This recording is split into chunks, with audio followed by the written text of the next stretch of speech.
Yahweh spoke to Moses in the wilderness of Sinai, in the tent of meeting on the first day of the second month in the second year after they had come out of the land of Egypt, saying, "Take a census of all the congregation of the children of Israel, by their families, by their fathers' houses, according to the number of the names, every male, one by one, from 20 years old and upward, all who are able to go out to war in Israel.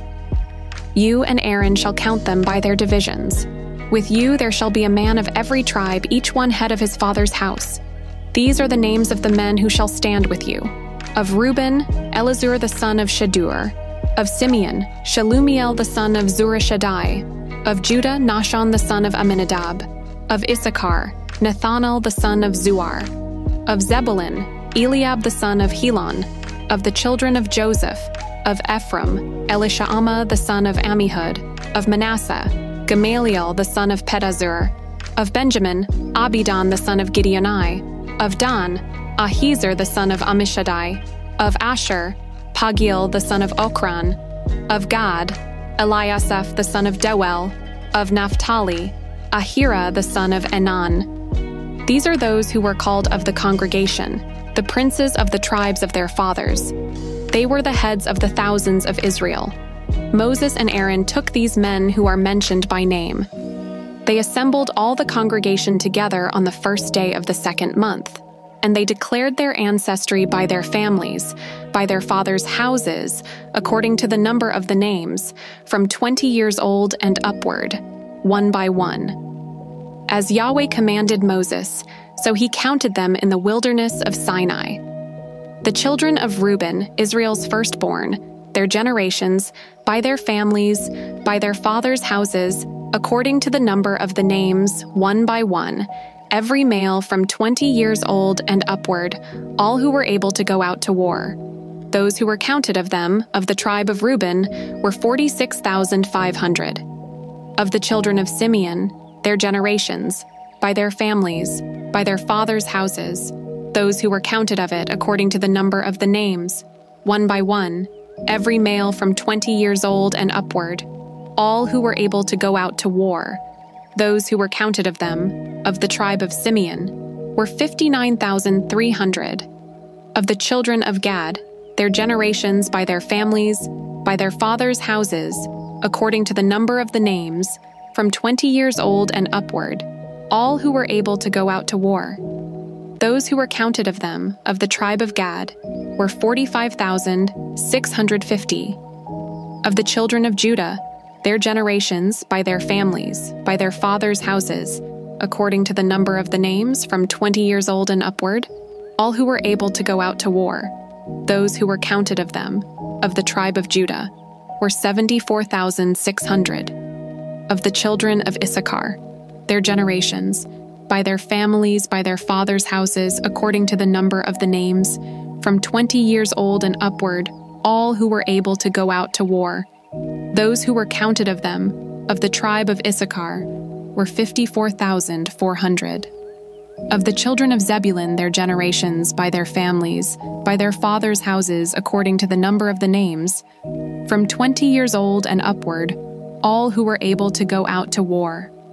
Those who were counted of them, of the tribe of Zebulun, were 57,400.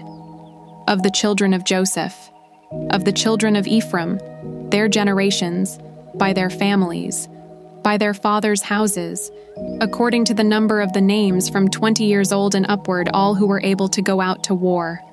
Those who were counted of them, of the tribe of Ephraim, were 40,500. Of the children of Manasseh, their generations, by their families, by their fathers' houses, according to the number of the names, from 20 years old and upward, all who were able to go out to war. Those who were counted of them, of the tribe of Manasseh, were 32,200. Of the children of Benjamin, their generations, by their families, by their fathers' houses, according to the number of the names, from 20 years old and upward, all who were able to go out to war. Those who were counted of them, of the tribe of Benjamin, were 35,400. Of the children of Dan, their generations, by their families, by their fathers' houses, according to the number of the names, from 20 years old and upward, all who were able to go out to war. Those who were counted of them, of the tribe of Dan, were 62,700. Of the children of Asher, their generations, by their families, by their fathers' houses, according to the number of the names, from 20 years old and upward, all who were able to go out to war. Those who were counted of them, of the tribe of Asher, were 41,500. Of the children of Naphtali, their generations, by their families, by their fathers' houses, according to the number of the names, from 20 years old and upward, all who were able to go out to war. Those who were counted of them, of the tribe of Naphtali, were 53,400. These are those who were counted, whom Moses and Aaron counted, and the 12 men who were princes of Israel, each one for his father's house. So all those who were counted of the children of Israel by their fathers' houses, from 20 years old and upward, all who were able to go out to war in Israel. All those who were counted were 603,550, but the Levites after the tribe of their fathers were not counted among them. For Yahweh spoke to Moses, saying, "Only the tribe of Levi you shall not count, neither shall you take a census of them among the children of Israel, but appoint the Levites over the tabernacle of the testimony, and over all its furnishings, and over all that belongs to it. They shall carry the tabernacle and all its furnishings, and they shall take care of it and shall encamp around it. When the tabernacle is to move, the Levites shall take it down, and when the tabernacle is to be set up, the Levites shall set it up. The stranger who comes near shall be put to death. The children of Israel shall pitch their tents, every man by his own camp, and every man by his own standard, according to their divisions. But the Levites shall encamp around the tabernacle of the testimony, that there may be no wrath on the congregation of the children of Israel. The Levites shall be responsible for the tabernacle of the testimony." Thus the children of Israel did. According to all that Yahweh commanded Moses, so they did. Yahweh spoke to Moses and to Aaron, saying, "The children of Israel shall encamp every man by his own standard, with the banners of their fathers' houses. They shall encamp around the tent of meeting at a distance from it. Those who encamp on the east side toward the sunrise shall be of the standard of the camp of Judah, according to their divisions. The prince of the children of Judah shall be Nahshon the son of Amminadab. His division, and those who were counted of them, were 74,600. Those who encamp next to him shall be the tribe of Issachar. The prince of the children of Issachar shall be Nethanel the son of Zuar. His division, and those who were counted of it, were 54,400. The tribe of Zebulun, the prince of the children of Zebulun, shall be Eliab the son of Helon. His division, and those who were counted of it, were 57,400. All who were counted of the camp of Judah were 186,400 according to their divisions. They shall set out first. On the south side shall be the standard of the camp of Reuben according to their divisions. The prince of the children of Reuben shall be Elizur the son of Shedeur. His division, and those who were counted of it, were 46,500. Those who encamp next to him shall be the tribe of Simeon. The prince of the children of Simeon shall be Shelumiel the son of Zurishaddai. His division, and those who were counted of them, were 59,300. The tribe of Gad. The prince of the children of Gad shall be Eliasaph the son of Reuel. His division, and those who were counted of them, were 45,650. All who were counted of the camp of Reuben were 151,450 according to their armies. They shall set out second. Then the tent of meeting shall set out, with the camp of the Levites in the middle of the camps. As they encamp, so shall they set out, every man in his place, by their standards. On the west side shall be the standard of the camp of Ephraim according to their divisions. The prince of the children of Ephraim shall be Elishama the son of Ammihud. His division, and those who were counted of them, were 40,500. Next to him shall be the tribe of Manasseh. The prince of the children of Manasseh shall be Gamaliel the son of Pedazur. His division, and those who were counted of them, were 32,200. The tribe of Benjamin, the prince of the children of Benjamin shall be Abidan the son of Gideoni. His army, and those who were counted of them, were 35,400.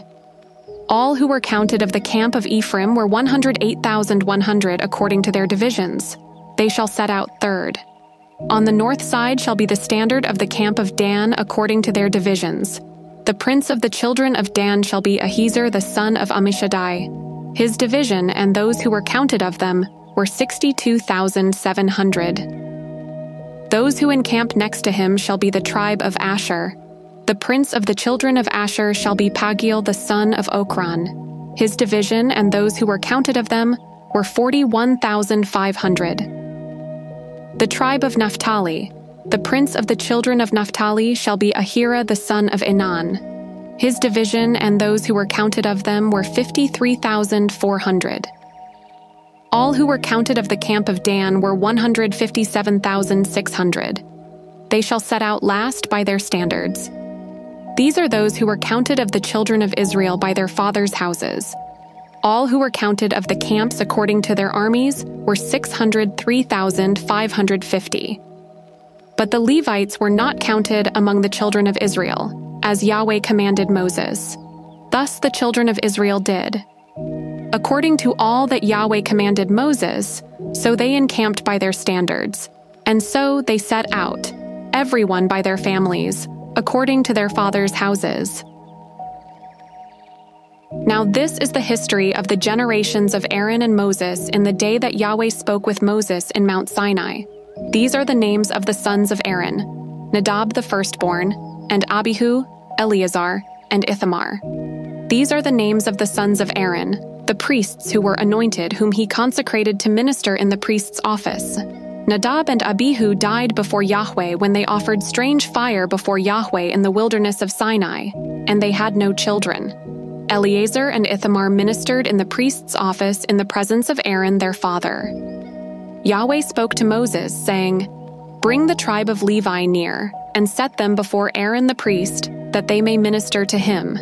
They shall keep his requirements and the requirements of the whole congregation before the tent of meeting to do the service of the tabernacle. They shall keep all the furnishings of the tent of meeting and the obligations of the children of Israel, to do the service of the tabernacle.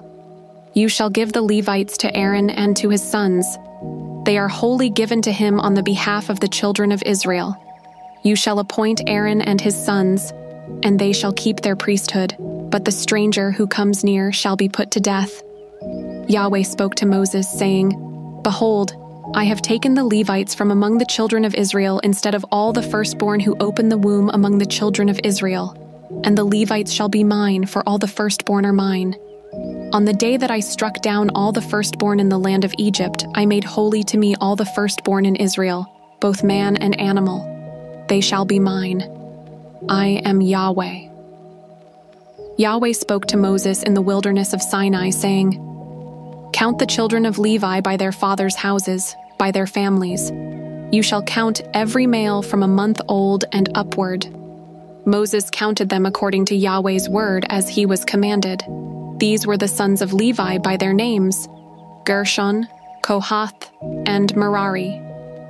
These are the names of the sons of Gershon by their families: Libni and Shimei. The sons of Kohath by their families: Amram, Izhar, Hebron, and Uziel. The sons of Merari by their families: Mahli and Mushi.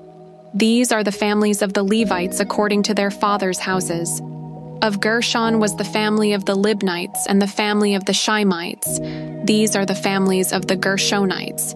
Those who were counted of them, according to the number of all the males from a month old and upward, Even those who were counted of them were 7,500. The families of the Gershonites shall encamp behind the tabernacle westward. Eliasaph, the son of Lael, shall be the prince of the father's house of the Gershonites. The duty of the sons of Gershon in the tent of meeting shall be the tabernacle, the tent, its covering, the screen for the door of the tent of meeting, the hangings of the court, the screen for the door of the court which is by the tabernacle and around the altar, and its cords for all of its service. Of Kohath was the family of the Amramites, the family of the Izharites, the family of the Hebronites, and the family of the Uzzielites. These are the families of the Kohathites. According to the number of all the males from a month old and upward, there were 8,600 keeping the requirements of the sanctuary. The families of the sons of Kohath shall encamp on the south side of the tabernacle. The prince of the father's house of the families of the Kohathites shall be Elizaphan, the son of Uzziel. Their duty shall be the ark, the table, the lampstand, the altars, the vessels of the sanctuary with which they minister, the screen and all its service. Eleazar the son of Aaron the priest shall be prince of the princes of the Levites, with the oversight of those who keep the requirements of the sanctuary. Of Merari was the family of the Malites and the family of the Mushites. These are the families of Merari. Those who were counted of them, according to the number of all the males from a month old and upward, were 6,200. The prince of the father's house of the families of Merari was Zuriel the son of Abihail. They shall encamp on the north side of the tabernacle. The appointed duty of the sons of Merari shall be the tabernacle's boards, its bars, its pillars, its sockets, all its instruments, all its service, the pillars of the court around it, their sockets, their pins, and their cords. Those who encamp before the tabernacle eastward, in front of the tent of meeting toward the sunrise, shall be Moses with Aaron and his sons, keeping the requirements of the sanctuary for the duty of the children of Israel. The outsider who comes near shall be put to death. All who were counted of the Levites, whom Moses and Aaron counted at the commandment of Yahweh by their families, all the males from a month old and upward, were 22,000.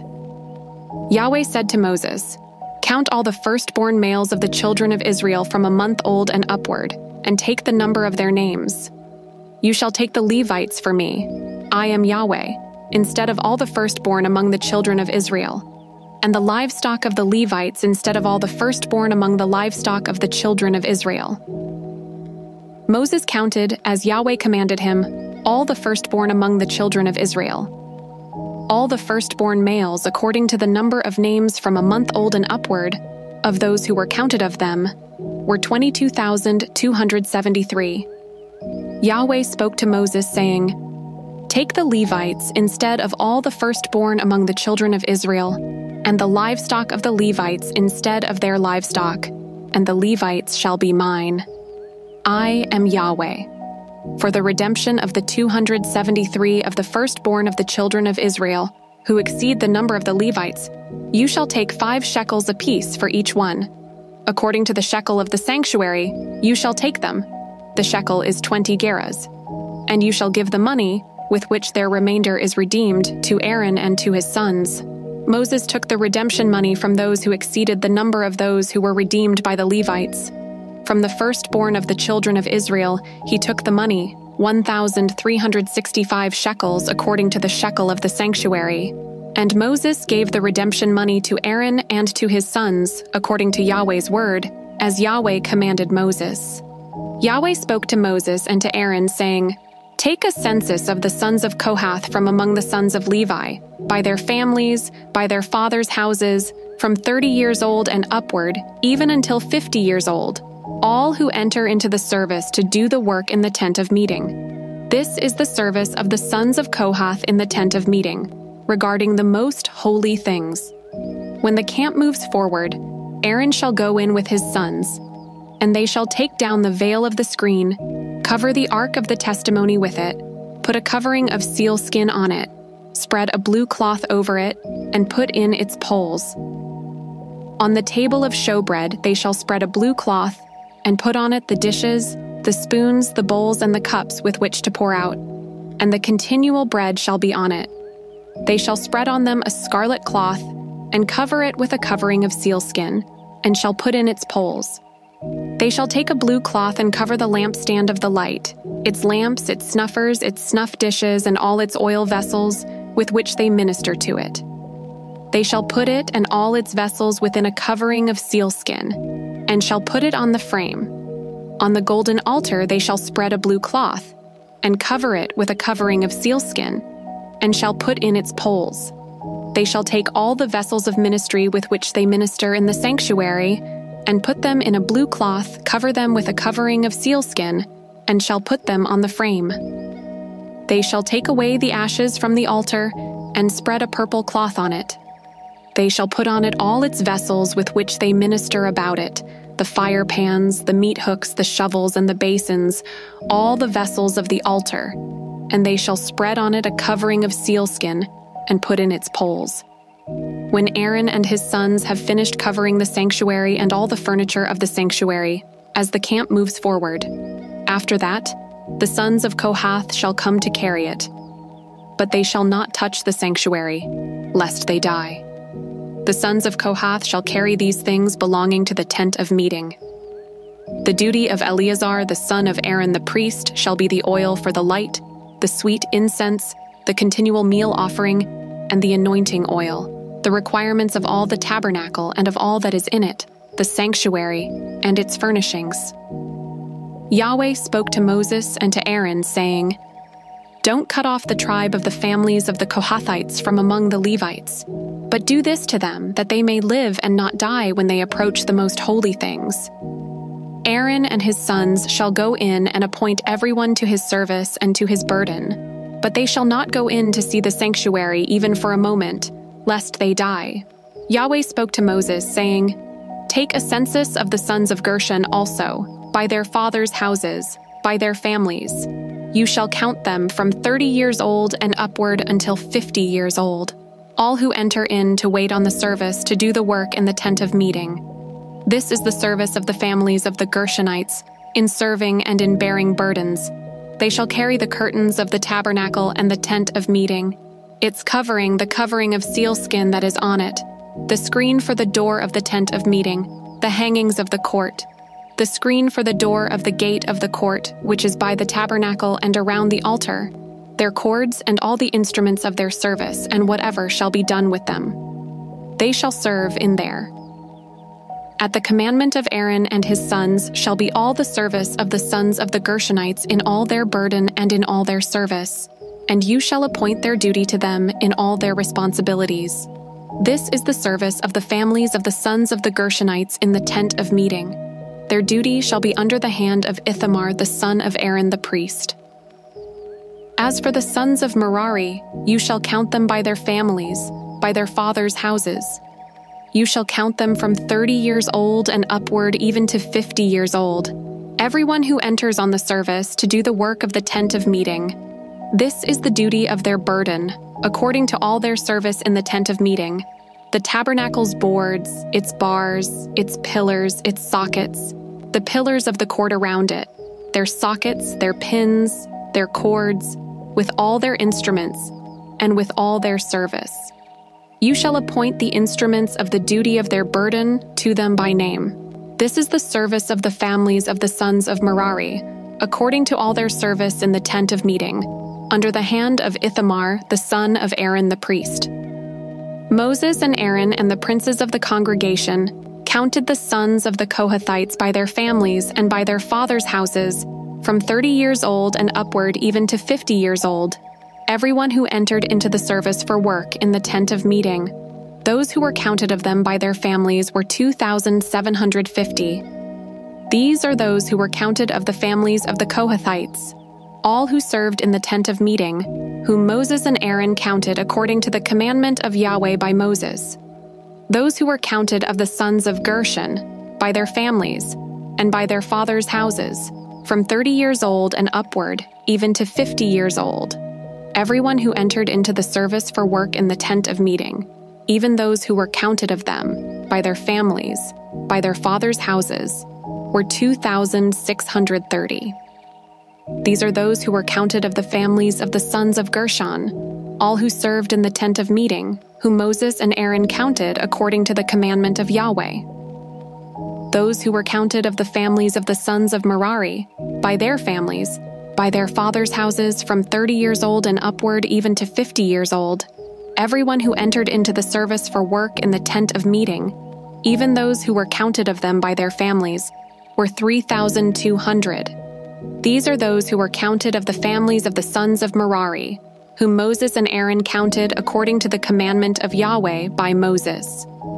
All those who were counted of the Levites, whom Moses and Aaron and the princes of Israel counted, by their families and by their fathers' houses, from 30 years old and upward even to 50 years old, everyone who entered in to do the work of service and the work of bearing burdens in the tent of meeting, even those who were counted of them were 8,580.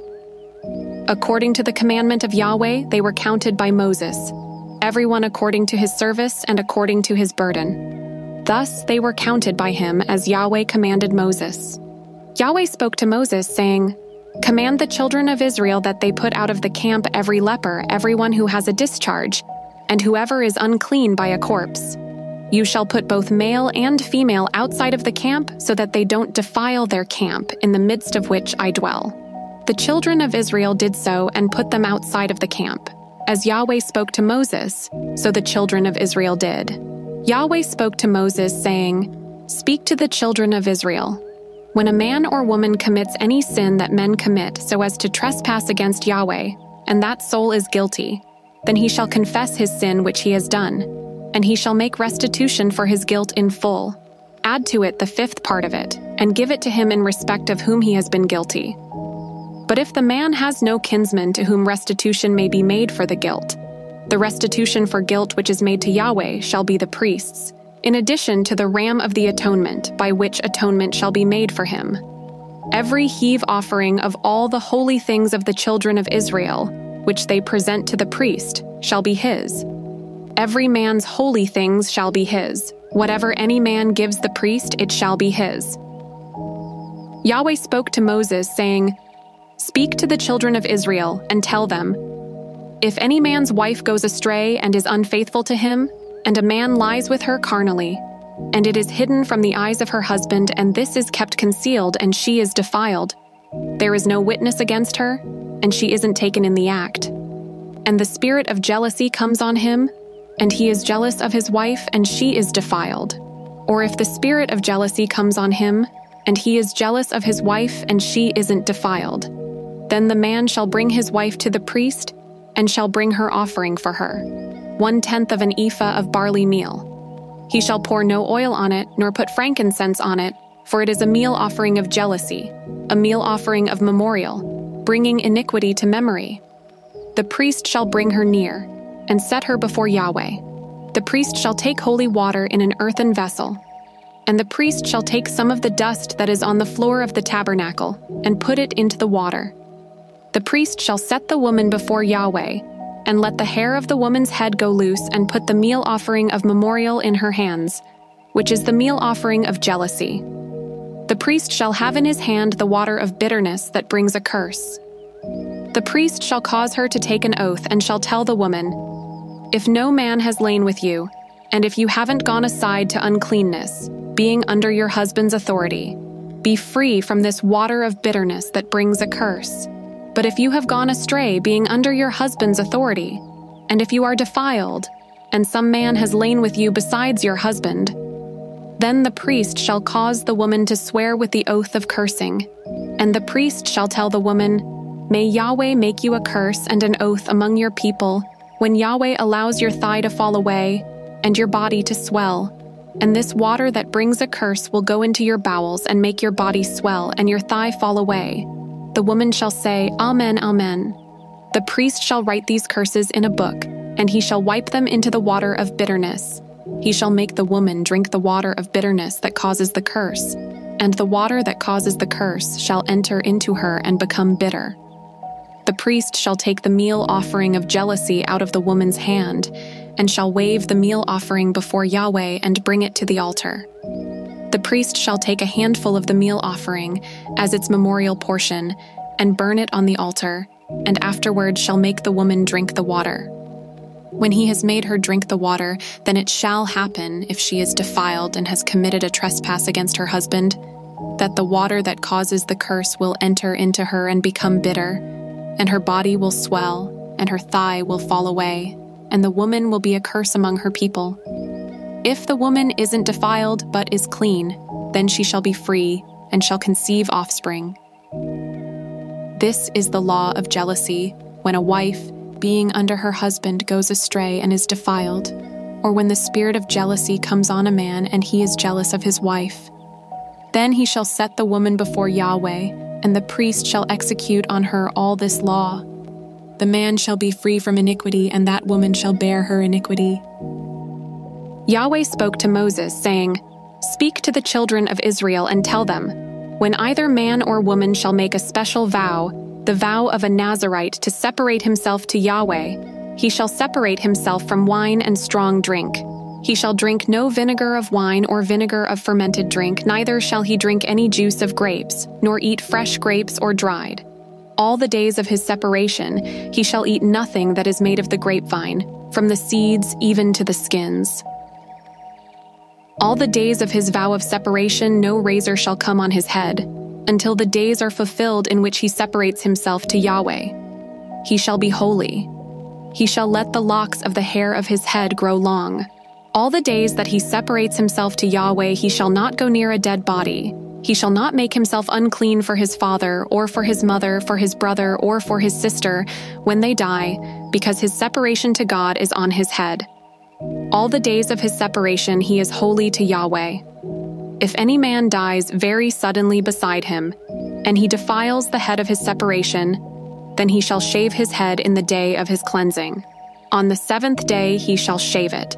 On the 8th day he shall bring 2 turtle doves or 2 young pigeons to the priest, to the door of the tent of meeting.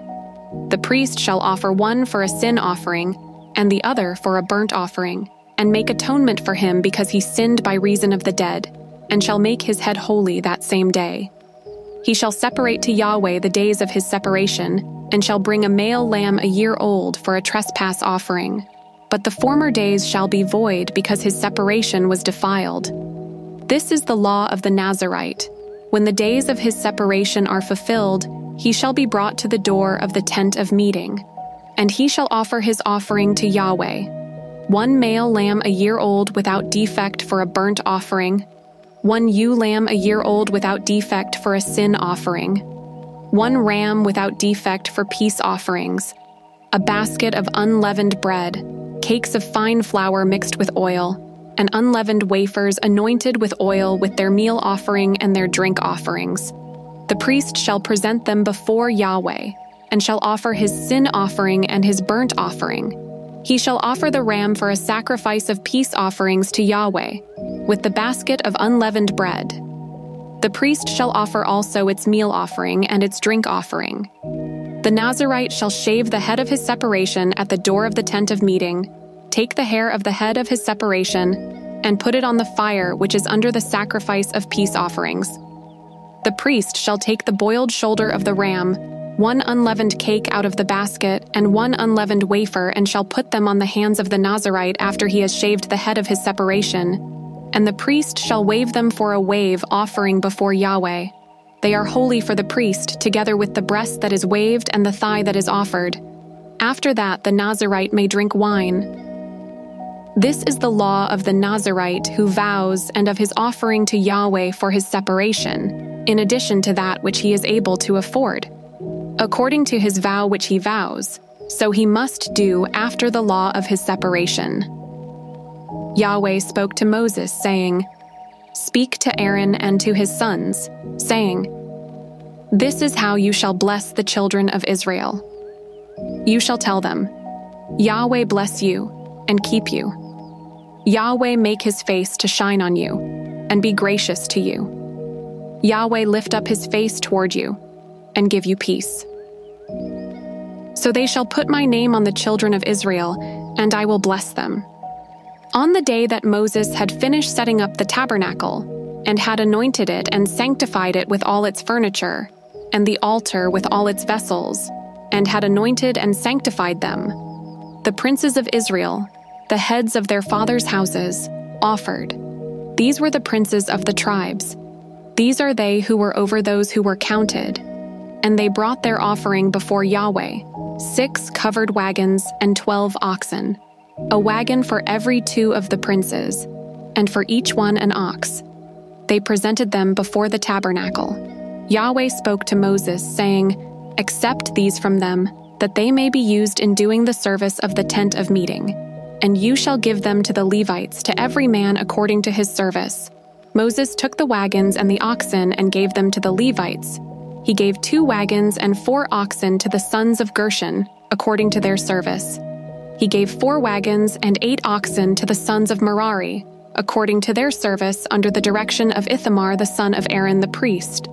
But to the sons of Kohath he gave none, because the service of the sanctuary belonged to them. They carried it on their shoulders. The princes gave offerings for the dedication of the altar in the day that it was anointed. The princes gave their offerings before the altar.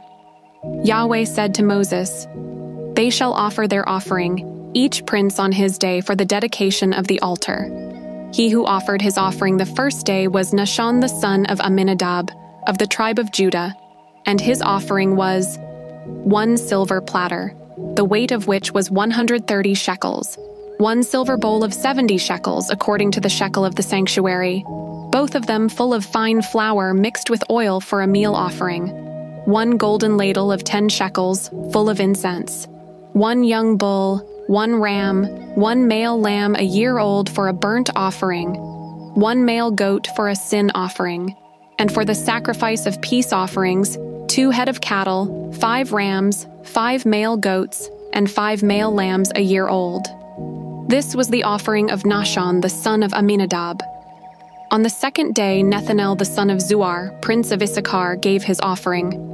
He offered for his offering 1 silver platter, the weight of which was 130 shekels, 1 silver bowl of 70 shekels according to the shekel of the sanctuary, both of them full of fine flour mixed with oil for a meal offering, 1 golden ladle of 10 shekels full of incense, 1 young bull, 1 ram, 1 male lamb a year old for a burnt offering, 1 male goat for a sin offering, and for the sacrifice of peace offerings, 2 head of cattle, 5 rams, 5 male goats, 5 male lambs a year old. This was the offering of Nethanel, the son of Zuar.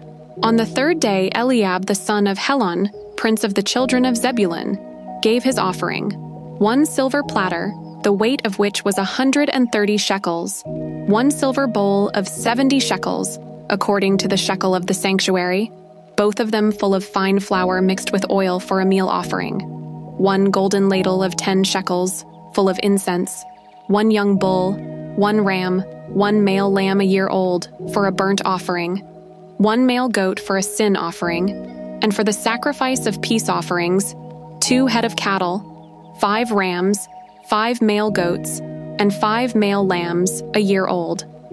This was the offering of Eliab the son of Helon. On the fourth day, Elizur the son of Shadur, prince of the children of Reuben, gave his offering, 1 silver platter, the weight of which was 130 shekels, 1 silver bowl of 70 shekels, according to the shekel of the sanctuary, both of them full of fine flour mixed with oil for a meal offering, 1 golden ladle of 10 shekels full of incense, 1 young bull, 1 ram, 1 male lamb a year old for a burnt offering, 1 male goat for a sin offering, and for the sacrifice of peace offerings, 2 head of cattle, 5 rams, 5 male goats, and 5 male lambs a year old. This was the offering of Elizur, the son of Shadur.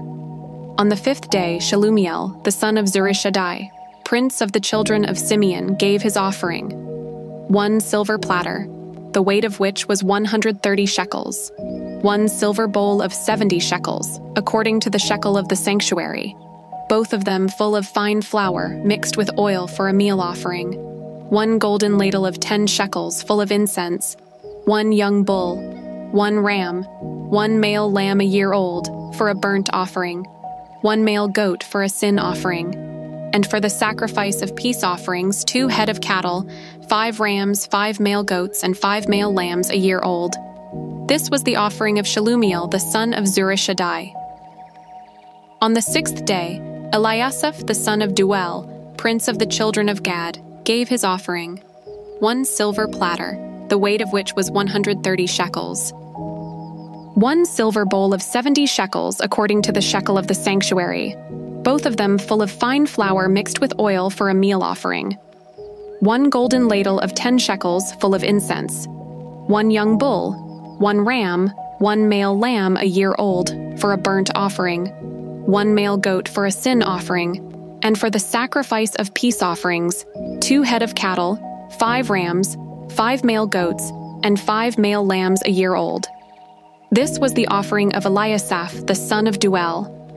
On the 7th day, Elishama, the son of Ammihud, prince of the children of Ephraim, gave his offering, 1 silver platter, the weight of which was 130 shekels, 1 silver bowl of 70 shekels, according to the shekel of the sanctuary, both of them full of fine flour mixed with oil for a meal offering. 1 golden ladle of 10 shekels full of incense. 1 young bull, 1 ram, 1 male lamb a year old, for a burnt offering. 1 male goat for a sin offering, and for the sacrifice of peace offerings, 2 head of cattle, 5 rams, 5 male goats, and 5 male lambs a year old. This was the offering of Elishama, the son of Ammihud.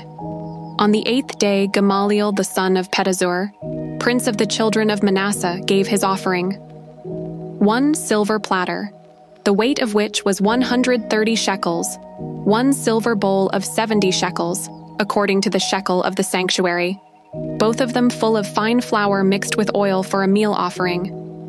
1 golden ladle of 10 shekels, full of incense. 1 young bull, 1 ram, 1 male lamb a year old, for a burnt offering. 1 male goat for a sin offering.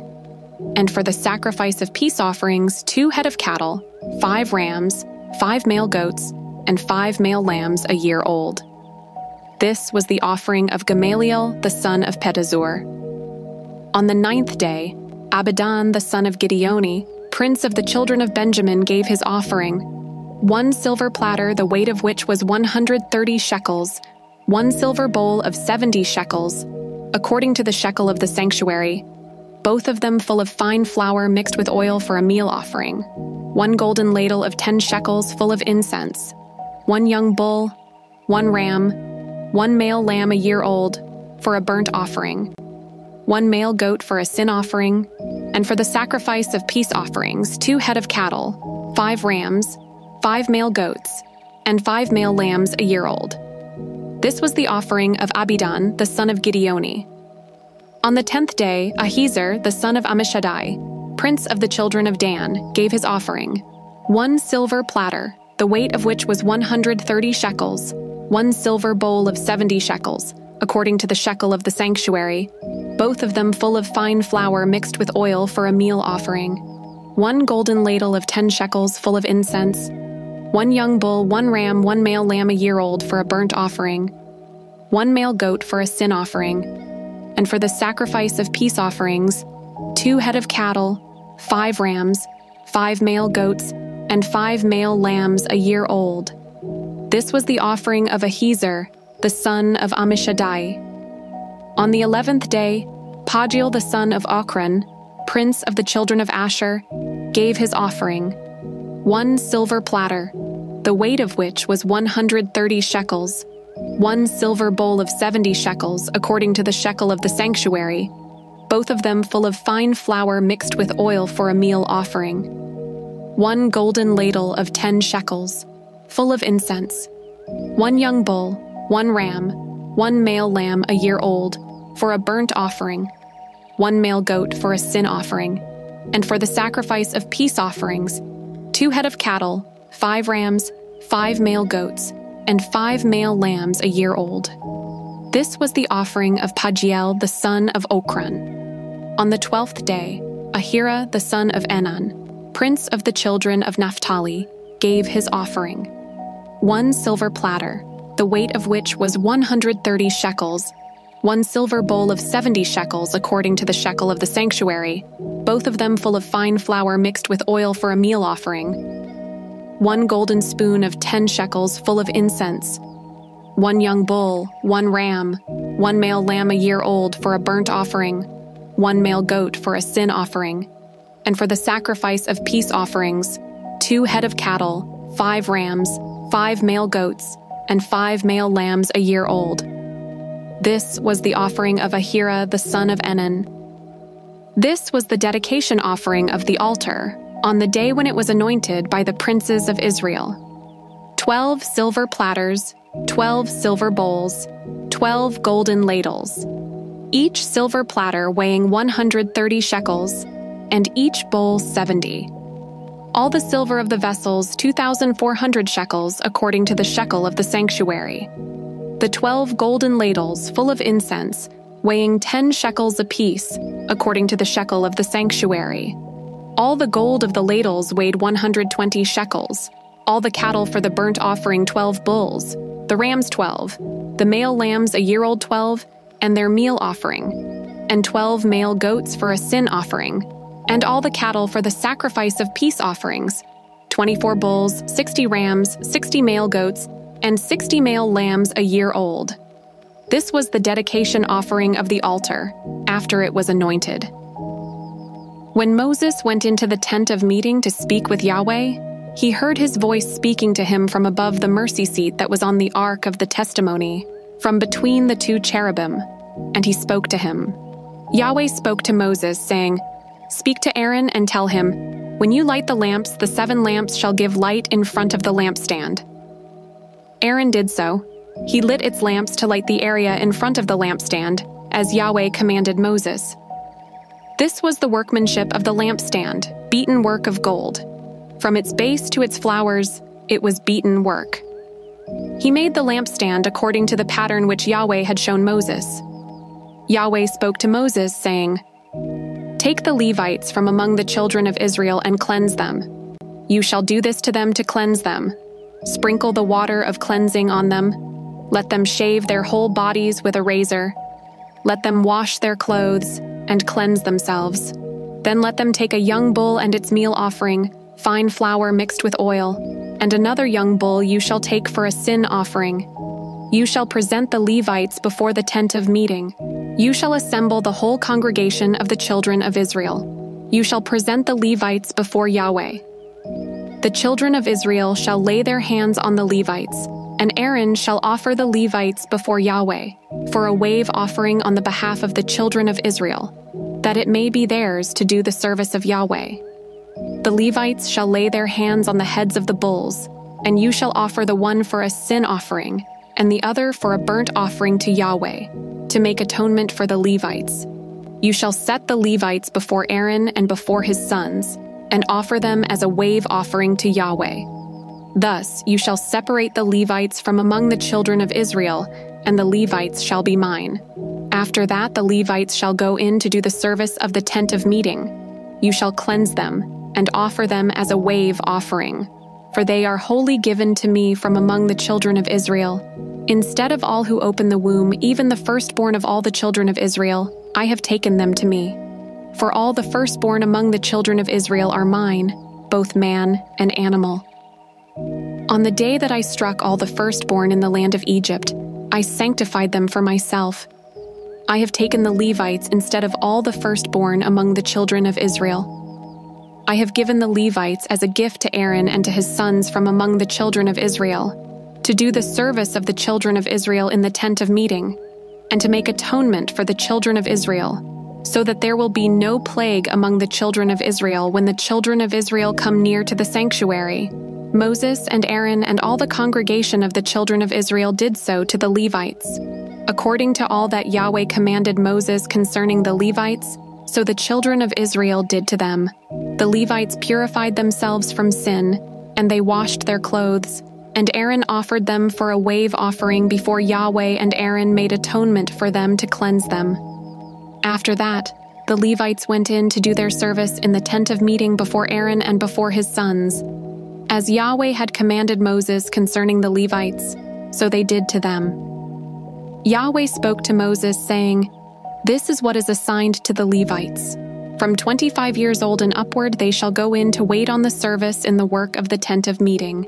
And from the age of 50 years they shall retire from doing the work, and shall serve no more, but shall assist their brothers in the tent of meeting to perform the duty, and shall perform no service.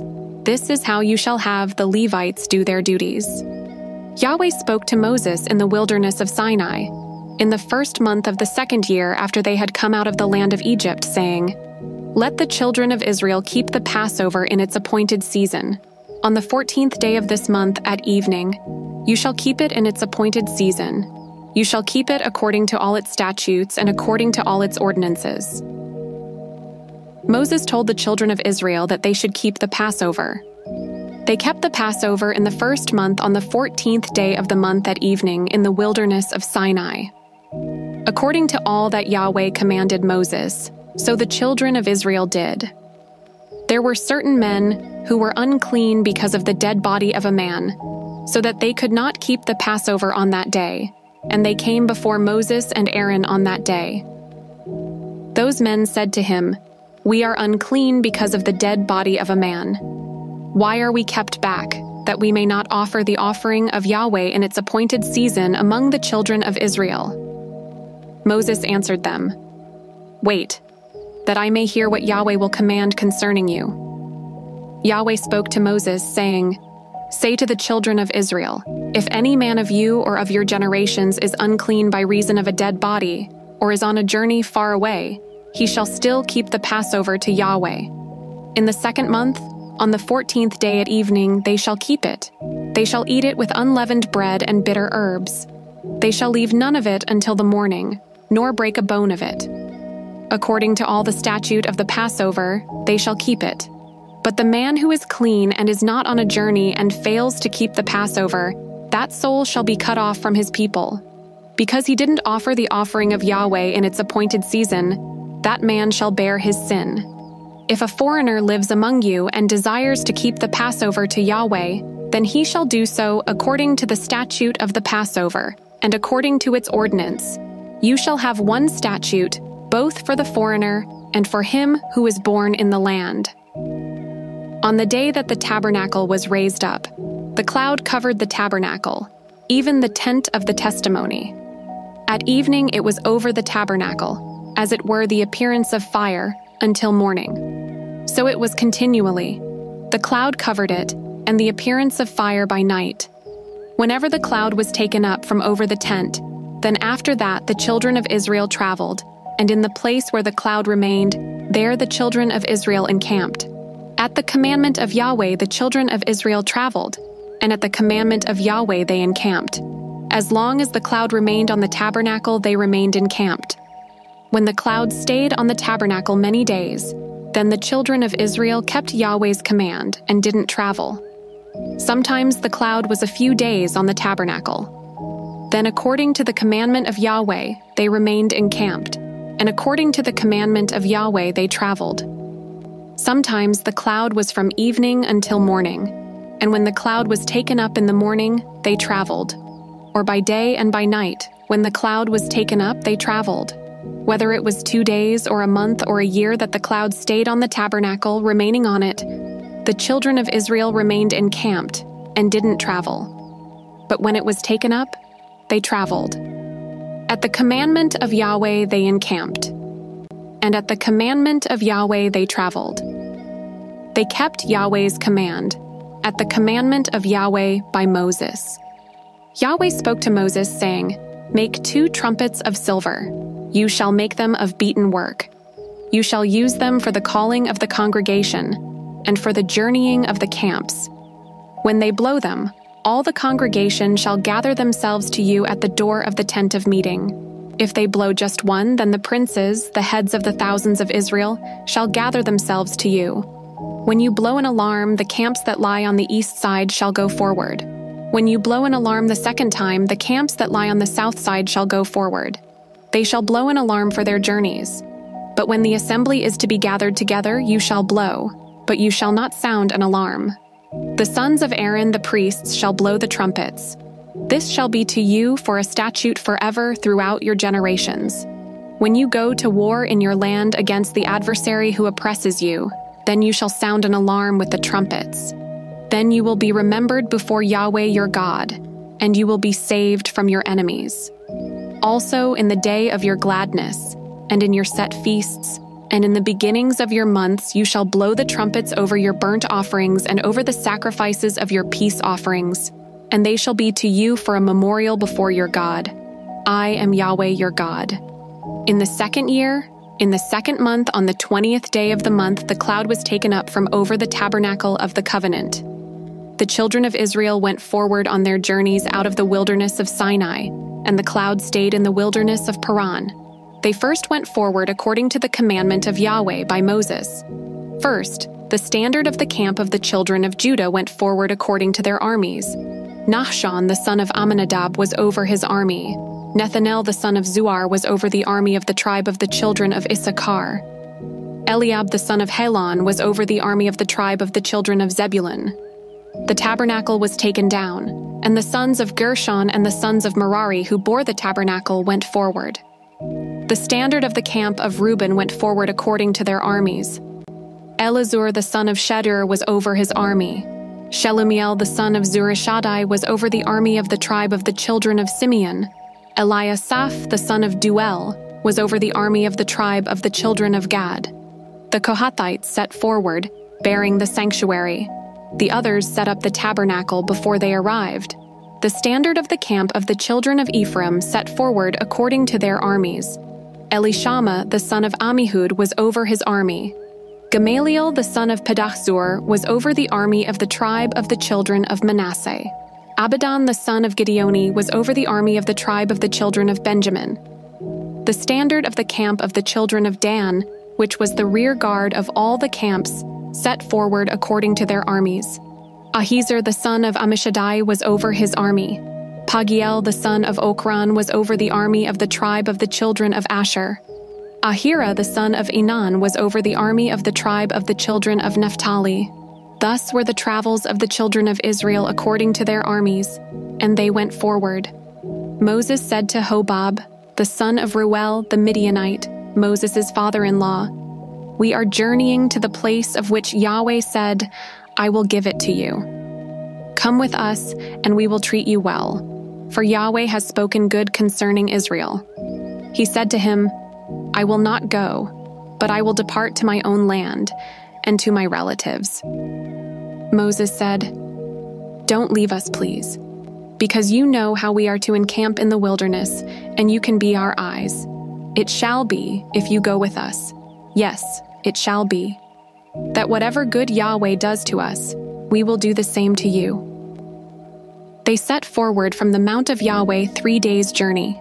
The ark of Yahweh's covenant went before them 3 days' journey, to seek out a resting place for them.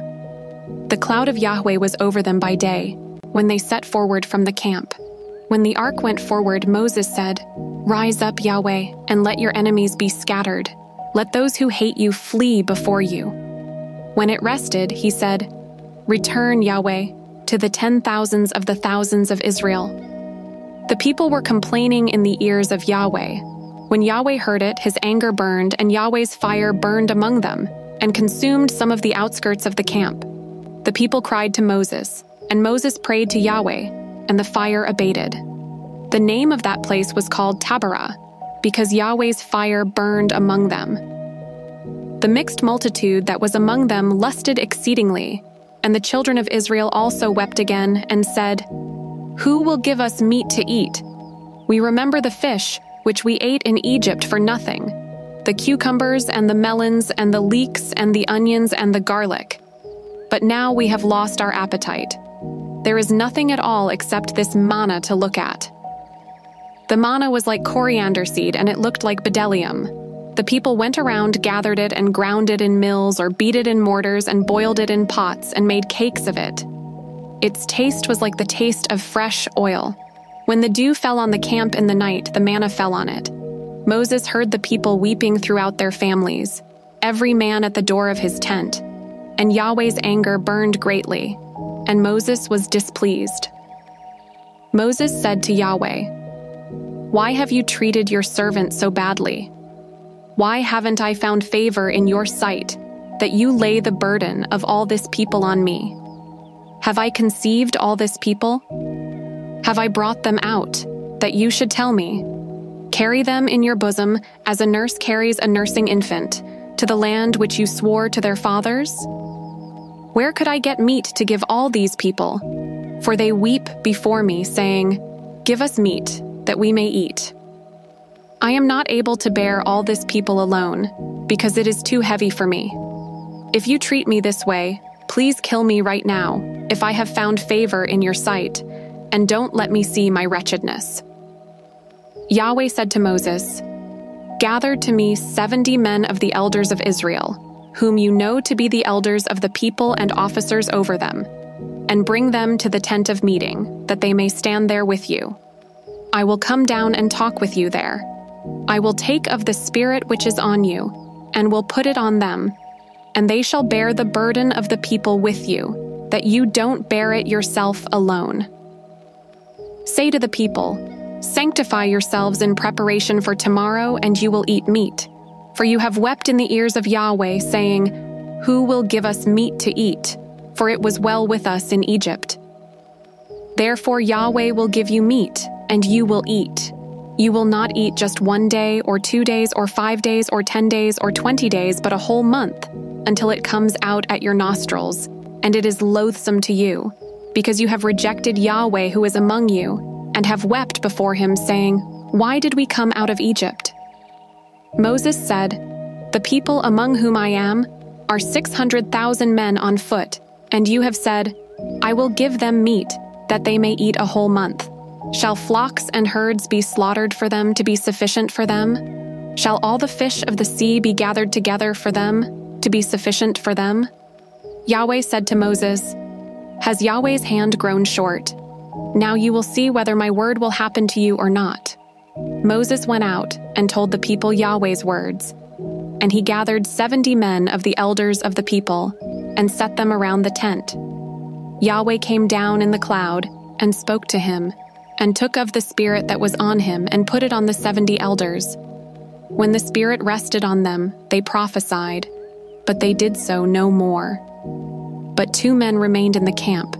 The name of one was Eldad, and the name of the other Medad, and the Spirit rested on them. They were of those who were written, but had not gone out to the tent, and they prophesied in the camp. A young man ran and told Moses, and said, Eldad and Medad are prophesying in the camp. Joshua the son of Nun, the servant of Moses, one of his chosen men, answered, my lord Moses, forbid them. Moses said to him, are you jealous for my sake? I wish that all Yahweh's people were prophets, that Yahweh would put his Spirit on them. Moses went into the camp, he and the elders of Israel. A wind from Yahweh went out and brought quails from the sea, and let them fall by the camp, about a day's journey on this side, and a day's journey on the other side, around the camp, and about 2 cubits above the surface of the earth. The people rose up all that day, and all of that night, and all the next day, and gathered the quails. He who gathered least gathered 10 homers, and they spread them all out for themselves around the camp. While the meat was still between their teeth, before it was chewed, Yahweh's anger burned against the people, and Yahweh struck the people with a very great plague. The name of that place was called Kibroth Hattava, because there they buried the people who lusted. From Kibroth Hattava the people traveled to Hazeroth, and they stayed at Hazeroth. Miriam and Aaron spoke against Moses because of the Cushite woman whom he had married, for he had married a Cushite woman. They said, has Yahweh indeed spoken only with Moses? Hasn't he spoken also with us? And Yahweh heard it. Now the man Moses was very humble, more than all the men who were on the surface of the earth. Yahweh spoke suddenly to Moses, to Aaron, and to Miriam. You 3 come out to the tent of meeting. The 3 of them came out. Yahweh came down in a pillar of cloud and stood at the door of the tent, and called Aaron and Miriam, and they both came forward. He said, now hear my words. If there is a prophet among you, I, Yahweh, will make myself known to him in a vision. I will speak with him in a dream. My servant Moses is not so. He is faithful in all my house. With him I will speak mouth to mouth, even plainly, and not in riddles, and he shall see Yahweh's form. Why then were you not afraid to speak against my servant, against Moses? Yahweh's anger burned against them, and he departed. The cloud departed from over the tent, and behold, Miriam was leprous, as white as snow. Aaron looked at Miriam, and behold, she was leprous. Aaron said to Moses, "O my Lord, please don't count this sin against us, in which we have done foolishly, and in which we have sinned. Let her not, I pray, be as one dead, of whom the flesh is half consumed when he comes out of his mother's womb." Moses cried to Yahweh, saying, "Heal her, God, I beg you." Yahweh said to Moses, "If her father had but spit in her face, shouldn't she be ashamed 7 days? Let her be shut up outside of the camp 7 days, and after that she shall be brought in again." Miriam was shut up outside of the camp 7 days, and the people didn't travel until Miriam was brought in again. Afterward, the people traveled from Hazeroth and encamped in the wilderness of Paran. Yahweh spoke to Moses, saying, "Send men that they may spy out the land of Canaan, which I give to the children of Israel. Of every tribe of their fathers you shall send a man, every one a prince among them." Moses sent them from the wilderness of Paran according to the commandment of Yahweh. All of them were men who were heads of the children of Israel. These were their names: of the tribe of Reuben, Shammua the son of Zachar; of the tribe of Simeon, Shaphat the son of Hori; of the tribe of Judah, Caleb the son of Jephunneh; of the tribe of Issachar, Igal the son of Joseph; of the tribe of Ephraim, Hoshea the son of Nun; of the tribe of Benjamin, Palti the son of Raphu; of the tribe of Zebulun, Gadiel the son of Sodi; of the tribe of Joseph; of the tribe of Manasseh, Gadi the son of Suzi; of the tribe of Dan, Amiel the son of Gamali; of the tribe of Asher, Sethur the son of Michael; of the tribe of Naphtali, Nabi the son of Vopsi; of the tribe of Gad, Guel the son of Machi. These are the names of the men who Moses sent to spy out the land. Moses called Hoshea the son of Nun Joshua. Moses sent them to spy out the land of Canaan, and said to them, "Go up this way by the south and go up into the hill country. See the land, what it is, and the people who dwell therein, whether they are strong or weak, whether they are few or many, and what the land is that they dwell in, whether it is good or bad, and what cities they are that they dwell in, whether in camps or in strongholds, and what the land is, whether it is fertile or poor, whether there is wood therein or not. Be courageous, and bring some of the fruit of the land." Now the time was the time of the first ripe grapes. So they went up, and spied out the land from the wilderness of Zin to Rehob, to the entrance of Hamath. They went up by the south and came to Hebron, and Ahiman, Sheshai, and Talmai, the children of Anak, were there. Now Hebron was built 7 years before Zoan in Egypt. They came to the valley of Eshcol, and cut down from there a branch with 1 cluster of grapes, and they bore it on a staff between 2. They also brought some of the pomegranates and figs. That place was called the Valley of Eshcol, because of the cluster which the children of Israel cut down from there. They returned from spying out the land at the end of 40 days. They went and came to Moses, to Aaron, and to all the congregation of the children of Israel, to the wilderness of Paran, to Kadesh, and brought back word to them and to all the congregation. They showed them the fruit of the land. They told him and said, "We came to the land where you sent us. Surely it flows with milk and honey, and this is its fruit. However, the people who dwell in the land are strong, and the cities are fortified and very large. Moreover, we saw the children of Anak there. Amalek dwells in the land of the south. The Hittite, the Jebusite, and the Amorite dwell in the hill country. The Canaanite dwells by the sea and along the side of the Jordan." Caleb stilled the people before Moses and said, "Let's go up at once and possess it, for we are well able to overcome it." But the men who went up with him said, "We aren't able to go up against the people, for they are stronger than we." They brought up an evil report of the land which they had spied out to the children of Israel, saying, "The land through which we have gone to spy it out is a land that eats up its inhabitants, and all the people who we saw in it are men of great stature. There we saw the Nephilim, the sons of Anak, who come from the Nephilim. We were in our own sight as grasshoppers, and so we were in their sight." All the congregation lifted up their voice and cried, and the people wept that night. All the children of Israel murmured against Moses and against Aaron. The whole congregation said to them, "We wish that we had died in the land of Egypt, or that we had died in this wilderness. Why does Yahweh bring us to this land to fall by the sword? Our wives and our little ones will be captured or killed. Wouldn't it be better for us to return into Egypt?" They said to one another, "Let's choose a leader, and let's return into Egypt." Then Moses and Aaron fell on their faces before all the assembly of the congregation of the children of Israel. Joshua the son of Nun and Caleb the son of Jephunneh, who were of those who spied out the land, tore their clothes.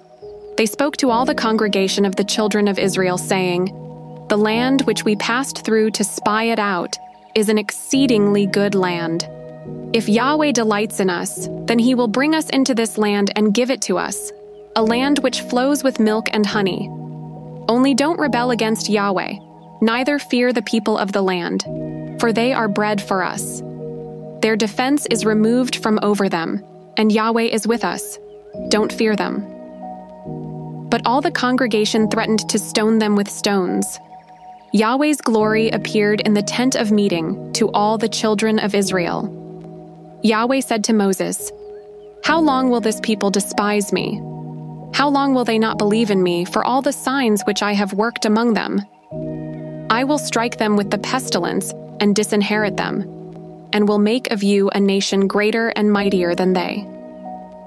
Moses said to Yahweh, "Then the Egyptians will hear it, for you brought up this people in your might from among them. They will tell it to the inhabitants of this land. They have heard that you, Yahweh, are among this people. For you, Yahweh, are seen face to face, and your cloud stands over them, and you go before them, in a pillar of cloud by day, and in a pillar of fire by night. Now if you killed this people as one man, then the nations which have heard the fame of you will speak, saying, 'Because Yahweh was not able to bring this people into the land which he swore to them, therefore he has slain them in the wilderness.' Now please let the power of the Lord be great, according as you have spoken, saying, 'Yahweh is slow to anger and abundant in loving kindness, forgiving iniquity and disobedience, and he will by no means clear the guilty, visiting the iniquity of the fathers on the children, on the third and on the fourth generation. Please pardon the iniquity of this people according to the greatness of your loving kindness, and just as you have forgiven this people from Egypt even until now.' Yahweh said, 'I have pardoned according to your word. But in very deed, as I live, and as all the earth shall be filled with Yahweh's glory, because all those men who have seen my glory and my signs, which I worked in Egypt and in the wilderness, yet have tempted me these 10 times, and have not listened to my voice. Surely they shall not see the land which I swore to their fathers, neither shall any of those who despised me see it. But my servant Caleb, because he had another spirit with him, and has followed me fully, him I will bring into the land into which he went. His offspring shall possess it. Since the Amalekite and the Canaanite dwell in the valley, tomorrow turn and go into the wilderness by the way to the Red Sea." Yahweh spoke to Moses and to Aaron, saying, "How long shall I bear with this evil congregation that complain against me? I have heard the complaints of the children of Israel which they complain against me. Tell them, 'As I live, says Yahweh, surely as you have spoken in my ears, so I will do to you. Your dead bodies shall fall in this wilderness, and all who were counted of you, according to your whole number, from 20 years old and upward who have complained against me. Surely you shall not come into the land concerning which I swore that I would make you dwell therein, except Caleb the son of Jephunneh, and Joshua the son of Nun. But I will bring in your little ones that you said should be captured or killed, and they shall know the land which you have rejected. But as for you, your dead bodies shall fall in this wilderness, Your children shall be wanderers in the wilderness 40 years and shall bear your prostitution until your dead bodies are consumed in the wilderness. After the number of the days in which you spied out the land, even 40 days, for every day a year, you will bear your iniquities, even 40 years, and you will know my alienation. I, Yahweh, have spoken. I will surely do this to all this evil congregation who are gathered together against me. In this wilderness they shall be consumed, and there they shall die. The men whom Moses sent to spy out the land, who returned and made all the congregation to murmur against him by bringing up an evil report against the land, even those men who brought up an evil report of the land, died by the plague before Yahweh. But Joshua the son of Nun and Caleb the son of Jephunneh remained alive of those men who went to spy out the land. Moses told these words to all the children of Israel, and the people mourned greatly. They rose up early in the morning and went up to the top of the mountain, saying, Behold, we are here, and will go up to the place which Yahweh has promised, for we have sinned. Moses said, Why now do you disobey the commandment of Yahweh, since it shall not prosper? Don't go up, for Yahweh isn't among you. That way you won't be struck down before your enemies. For there the Amalekite and the Canaanite are before you, and you will fall by the sword because you turned back from following Yahweh, therefore Yahweh will not be with you. But they presumed to go up to the top of the mountain. Nevertheless, the ark of Yahweh's covenant and Moses didn't depart out of the camp. Then the Amalekites came down, and the Canaanites who lived in that mountain, and struck them and beat them down even to Hormah. Yahweh spoke to Moses, saying, Speak to the children of Israel and tell them, When you have come into the land of your habitations, which I give to you, and will make an offering by fire to Yahweh, a burnt offering or a sacrifice, to accomplish a vow, or as a free will offering, or in your set feasts, to make a pleasant aroma to Yahweh, of the herd, or of the flock. Then he who offers his offering shall offer to Yahweh a meal offering of 1/10 of an ephah of fine flour, mixed with 1/4 of a hin of oil. You shall prepare wine for the drink offering, 1/4 of a hin, with the burnt offering or for the sacrifice, for each lamb. For a ram, you shall prepare for a meal offering 2/10 of an ephah of fine flour, mixed with the 1/3 part of a hin of oil. And for the drink offering you shall offer the 1/3 part of a hin of wine, of a pleasant aroma to Yahweh. When you prepare a bull for a burnt offering or for a sacrifice to accomplish a vow, or for peace offerings to Yahweh, then he shall offer with the bull a meal offering of 3/10 of an ephah of fine flour mixed with 1/2 a hin of oil. And you shall offer for the drink offering 1/2 a hin of wine, for an offering made by fire, of a pleasant aroma to Yahweh. Thus it shall be done for each bull, for each ram, for each of the male lambs, or of the young goats. According to the number that you shall prepare, so you shall do to everyone according to their number. All who are native-born shall do these things in this way, in offering an offering made by fire, of a pleasant aroma to Yahweh.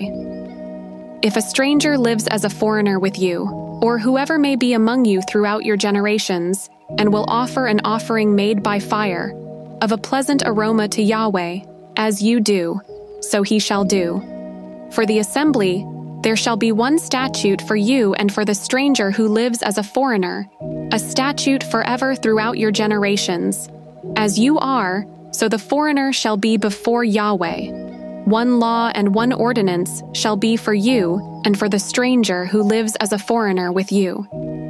Yahweh spoke to Moses, saying, Speak to the children of Israel and tell them, When you come into the land where I bring you, then it shall be that when you eat of the bread of the land, you shall offer up a wave offering to Yahweh. Of the first of your dough you shall offer up a cake for a wave offering. As the wave offering of the threshing floor, so you shall heave it. Of the first of your dough, you shall give to Yahweh a wave offering throughout your generations.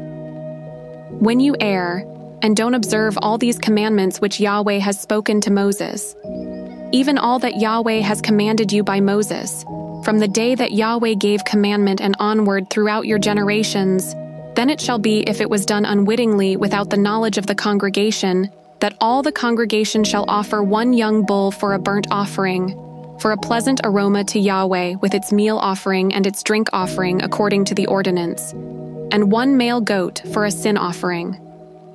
The priest shall make atonement for all the congregation of the children of Israel, and they shall be forgiven.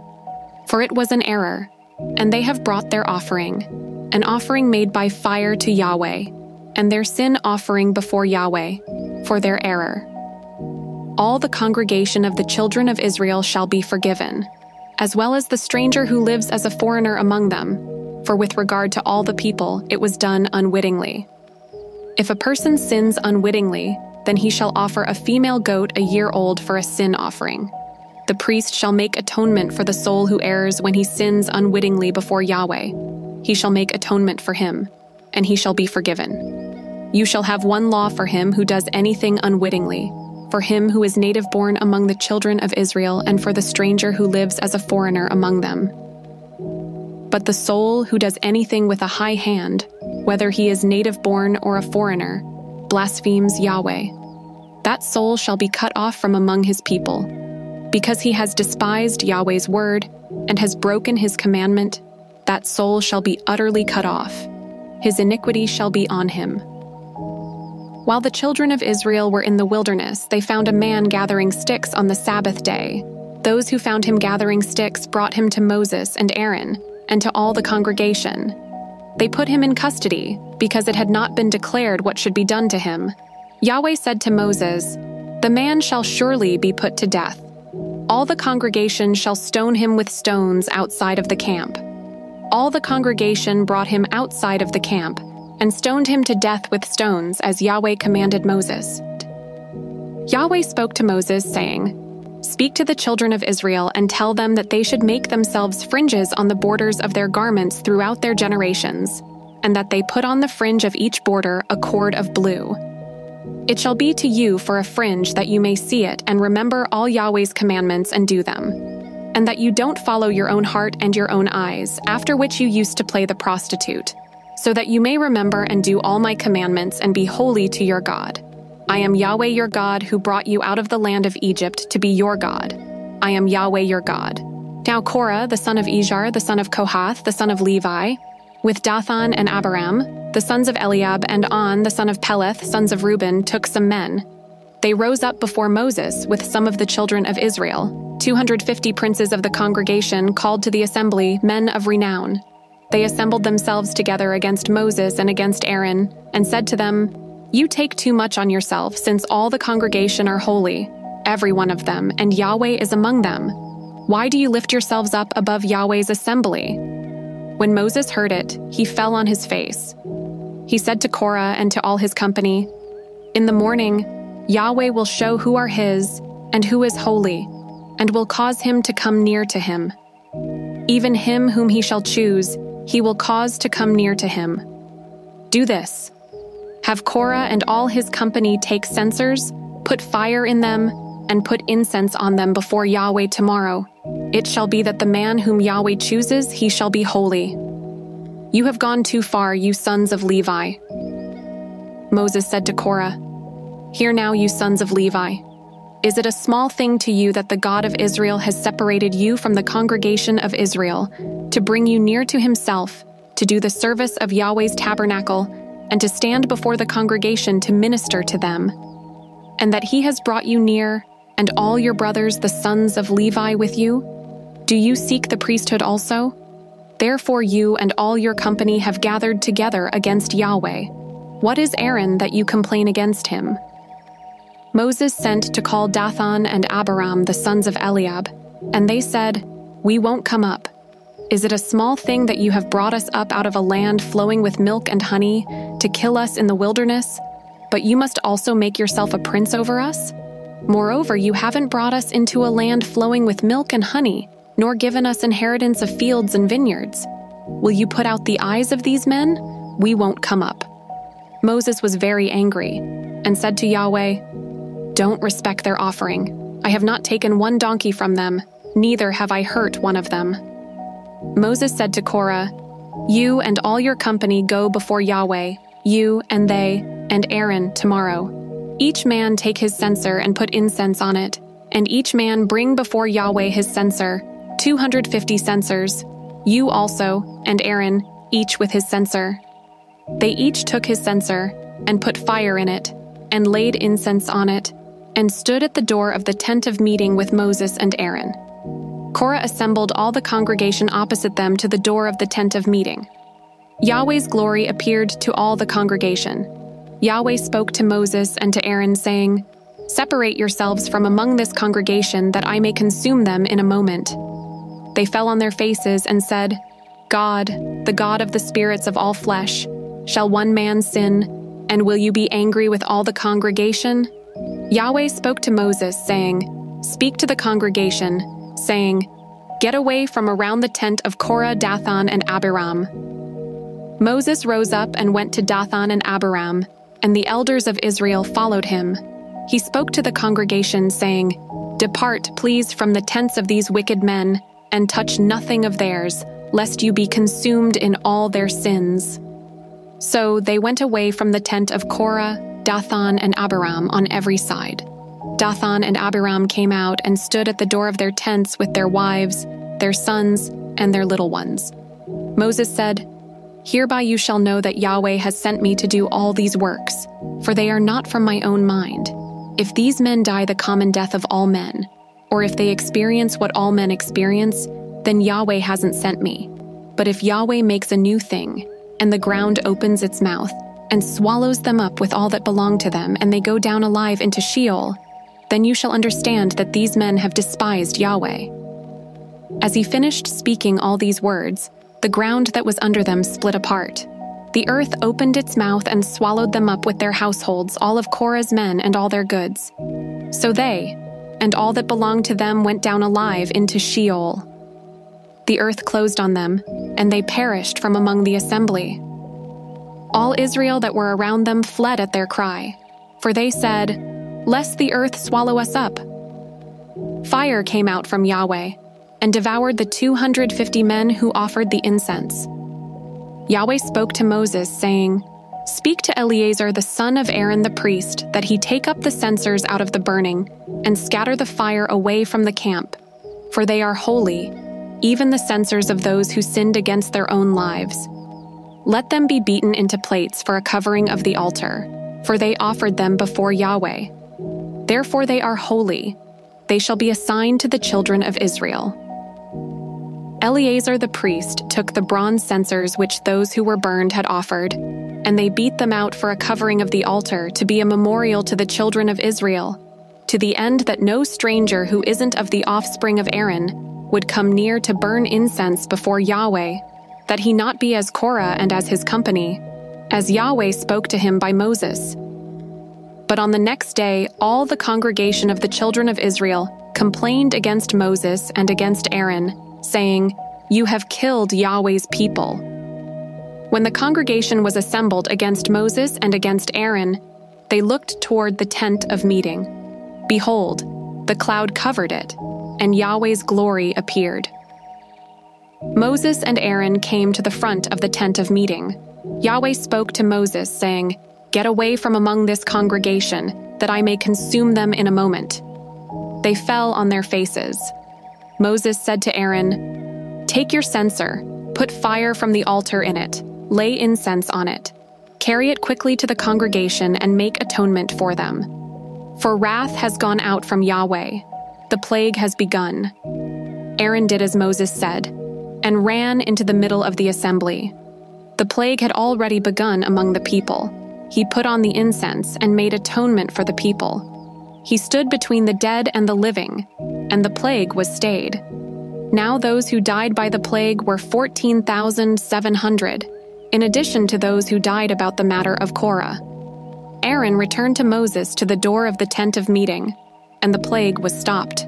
Yahweh spoke to Moses, saying, "Speak to the children of Israel and take rods from them, one for each father's house of all their princes according to their father's houses, 12 rods. Write each man's name on his rod.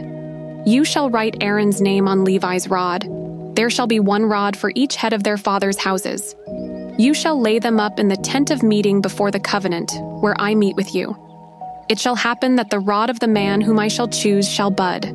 I will make the murmurings of the children of Israel, which they murmur against you, cease from me."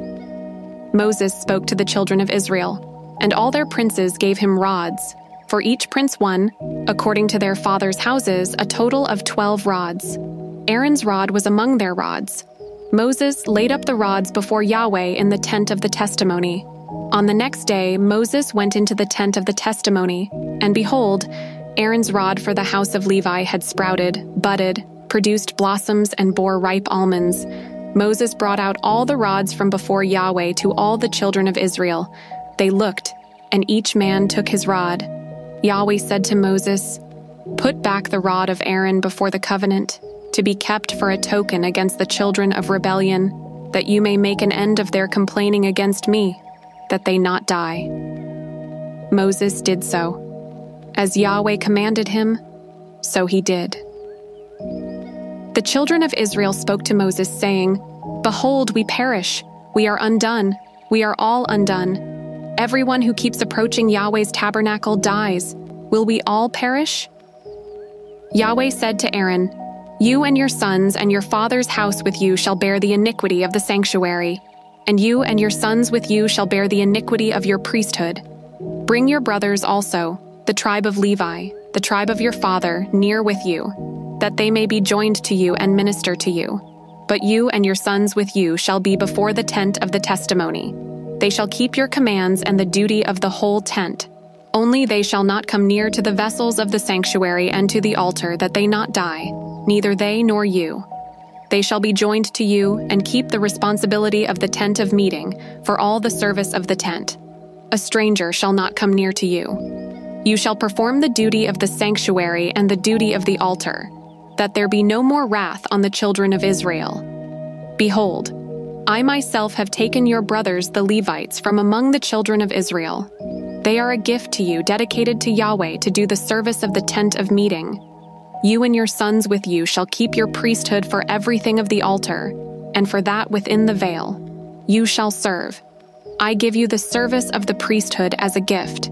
The stranger who comes near shall be put to death." Yahweh spoke to Aaron, "Behold, I myself have given you the command of my wave offerings, even all the holy things of the children of Israel. I have given them to you by reason of the anointing, and to your sons as a portion forever. This shall be yours of the most holy things from the fire. Every offering of theirs, even every meal offering of theirs, and every sin offering of theirs, and every trespass offering of theirs, which they shall render to me, shall be most holy for you and for your sons. You shall eat of it like the most holy things. Every male shall eat of it. It shall be holy to you. This is yours too, the wave offering of their gift, even all the wave offerings of the children of Israel. I have given them to you, and to your sons and to your daughters with you, as a portion forever. Everyone who is clean in your house shall eat of it. I have given to you all the best of the oil, all the best of the vintage, and of the grain, the first fruits of them which they give to Yahweh. The first ripe fruits of all that is in their land, which they bring to Yahweh, shall be yours. Everyone who is clean in your house shall eat of it. Everything devoted in Israel shall be yours.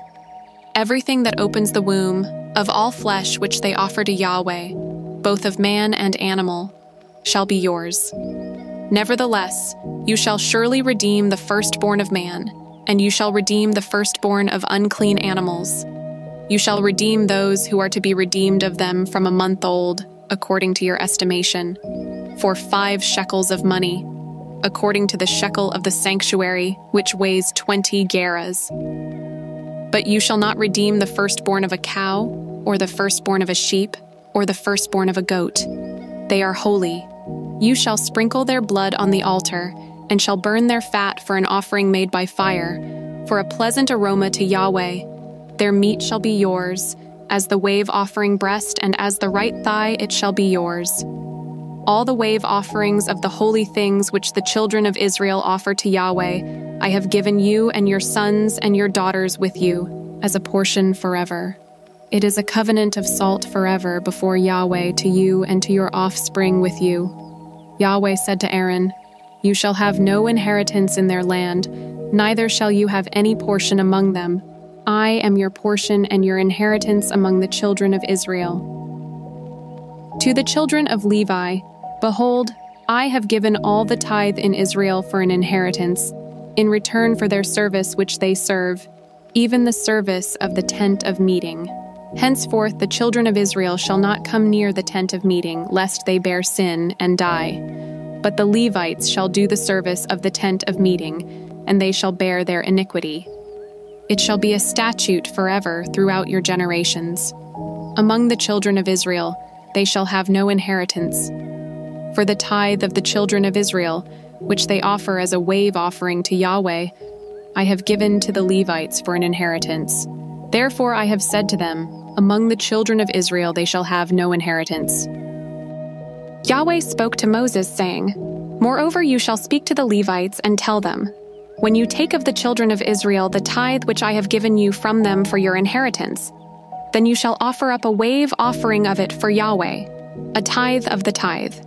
Your wave offering shall be credited to you as though it were the grain of the threshing floor, and as the fullness of the winepress. Thus you also shall offer a wave offering to Yahweh of all your tithes, which you receive of the children of Israel, and of it you shall give Yahweh's wave offering to Aaron the priest. Out of all your gifts you shall offer every wave offering to Yahweh, of all its best parts, even the holy part of it. Therefore you shall tell them, when you heave its best from it, then it shall be credited to the Levites as the increase of the threshing floor, and as the increase of the winepress. You may eat it anywhere, you and your households, for it is your reward in return for your service in the tent of meeting. You shall bear no sin by reason of it, when you have heaved from it its best.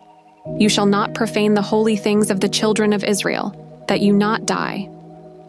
Yahweh spoke to Moses and to Aaron, saying, "This is the statute of the law which Yahweh has commanded. Tell the children of Israel to bring you a red heifer without spot, in which is no defect, and which was never yoked. You shall give her to Eleazar the priest, and he shall bring her outside of the camp, and one shall kill her before his face.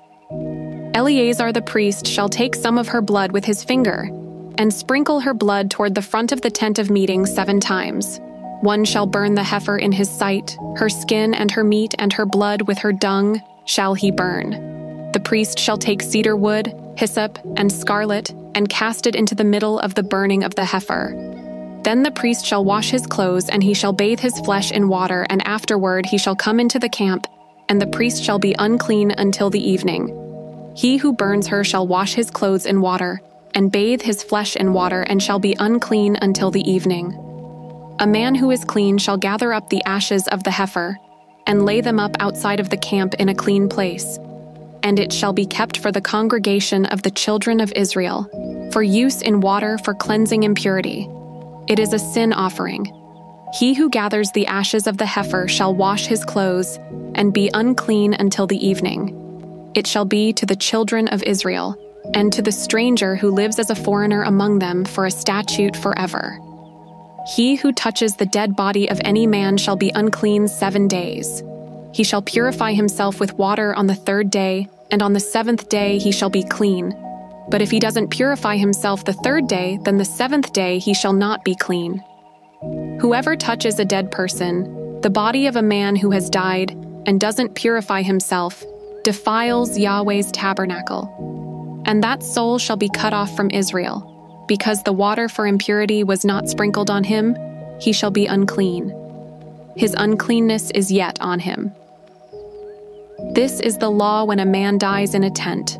Everyone who comes into the tent, and everyone who is in the tent shall be unclean 7 days. Every open vessel, which has no covering bound on it, is unclean. Whoever in the open field touches one who is slain with a sword, or a dead body, or a bone of a man, or a grave, shall be unclean 7 days. For the unclean they shall take of the ashes of the burning of the sin offering, and running water shall be poured on them in a vessel. A clean person shall take hyssop, Dip it in the water and sprinkle it on the tent, on all the vessels, on the persons who were there, and on him who touched the bone, or the slain, or the dead, or the grave. The clean person shall sprinkle on the unclean on the 3rd day and on the 7th day. On the 7th day he shall purify him. He shall wash his clothes and bathe himself in water, and shall be clean at evening. But the man who shall be unclean and shall not purify himself, that soul shall be cut off from among the assembly, because he has defiled the sanctuary of Yahweh. The water for impurity has not been sprinkled on him. He is unclean. It shall be a perpetual statute to them. He who sprinkles the water for impurity shall wash his clothes, and he who touches the water for impurity shall be unclean until evening. Whatever the unclean person touches shall be unclean, and the soul that touches it shall be unclean until evening. The children of Israel, even the whole congregation, came into the wilderness of Zin in the 1st month. The people stayed in Kadesh. Miriam died there and was buried there. There was no water for the congregation, and they assembled themselves together against Moses and against Aaron. The people quarreled with Moses and spoke, saying, "We wish that we had died when our brothers died before Yahweh. Why have you brought Yahweh's assembly into this wilderness, that we should die there, we and our animals? Why have you made us to come up out of Egypt to bring us into this evil place? It is no place of seed, or of figs, or of vines, or of pomegranates. Neither is there any water to drink." Moses and Aaron went from the presence of the assembly to the door of the tent of meeting, and fell on their faces. Yahweh's glory appeared to them. Yahweh spoke to Moses, saying, "Take the rod and assemble the congregation, you and Aaron your brother, and speak to the rock before their eyes, that it pour out its water. You shall bring water to them out of the rock, so you shall give the congregation and their livestock drink." Moses took the rod from before Yahweh, as he commanded him. Moses and Aaron gathered the assembly together before the rock, and he said to them, "Hear now, you rebels, shall we bring water out of this rock for you?" Moses lifted up his hand and struck the rock with his rod twice, and water came out abundantly. The congregation and their livestock drank.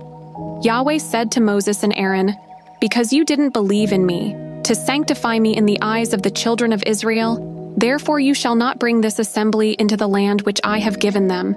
These are the waters of Meribah, because the children of Israel strove with Yahweh, and he was sanctified in them." Moses sent messengers from Kadesh to the king of Edom, saying, "Your brother Israel says, 'You know all the travail that has happened to us, how our fathers went down into Egypt, and we lived in Egypt a long time. The Egyptians mistreated us and our fathers. When we cried to Yahweh, he heard our voice, sent an angel, and brought us out of Egypt. Behold, we are in Kadesh, a city in the edge of your border. Please let us pass through your land. We will not pass through field or through vineyard, neither will we drink from the water of the wells. We will go along the king's highway. We will not turn away to the right hand nor to the left until we have passed your border." Edom said to him, "You shall not pass through me, lest I come out with the sword against you." The children of Israel said to him, "We will go up by the highway, and if we drink your water, I and my livestock, then I will give its price. Only let me, without doing anything else, pass through on my feet." He said, "You shall not pass through." Edom came out against him with many people and with a strong hand. Thus Edom refused to give Israel passage through his border, so Israel turned away from him. They traveled from Kadesh, and the children of Israel, even the whole congregation, came to Mount Hor. Yahweh spoke to Moses and Aaron in Mount Hor, by the border of the land of Edom, saying, "Aaron shall be gathered to his people, for he shall not enter into the land which I have given to the children of Israel, because you rebelled against my word at the waters of Meribah. Take Aaron and Eleazar his son, and bring them up to Mount Hor, and strip Aaron of his garments and put them on Eleazar his son. Aaron shall be gathered and shall die there." Moses did as Yahweh commanded. They went up onto Mount Hor in the sight of all the congregation. Moses stripped Aaron of his garments and put them on Eleazar his son. Aaron died there on the top of the mountain, and Moses and Eleazar came down from the mountain. When all the congregation saw that Aaron was dead, they wept for Aaron 30 days, even all the house of Israel. The Canaanite, the king of Arad, who lived in the south, heard that Israel came by the way of Atharim. He fought against Israel and took some of them captive. Israel vowed a vow to Yahweh and said, "If you will indeed deliver this people into my hand, then I will utterly destroy their cities." Yahweh listened to the voice of Israel and delivered up the Canaanites, and they utterly destroyed them and their cities. The name of the place was called Hormah. They traveled from Mount Hor by the way to the Red Sea to go around the land of Edom. The soul of the people was very discouraged because of the journey. The people spoke against God and against Moses. "Why have you brought us up out of Egypt to die in the wilderness? For there is no bread, there is no water, and our soul loathes this disgusting food." Yahweh sent venomous snakes among the people, and they bit the people. Many people of Israel died. The people came to Moses and said, "We have sinned, because we have spoken against Yahweh and against you. Pray to Yahweh, that he take away the serpents from us." Moses prayed for the people. Yahweh said to Moses, "Make a venomous snake and set it on a pole. It shall happen that everyone who is bitten when he sees it shall live." Moses made a serpent of bronze and set it on the pole. If a serpent had bitten any man, when he looked at the serpent of bronze, he lived. The children of Israel traveled and encamped in Oboth. They traveled from Oboth and encamped at Iyabarim, in the wilderness which is before Moab, toward the sunrise. From there they traveled and encamped in the valley of Zered. From there they traveled and encamped on the other side of the Arnon, which is in the wilderness that comes out of the border of the Amorites.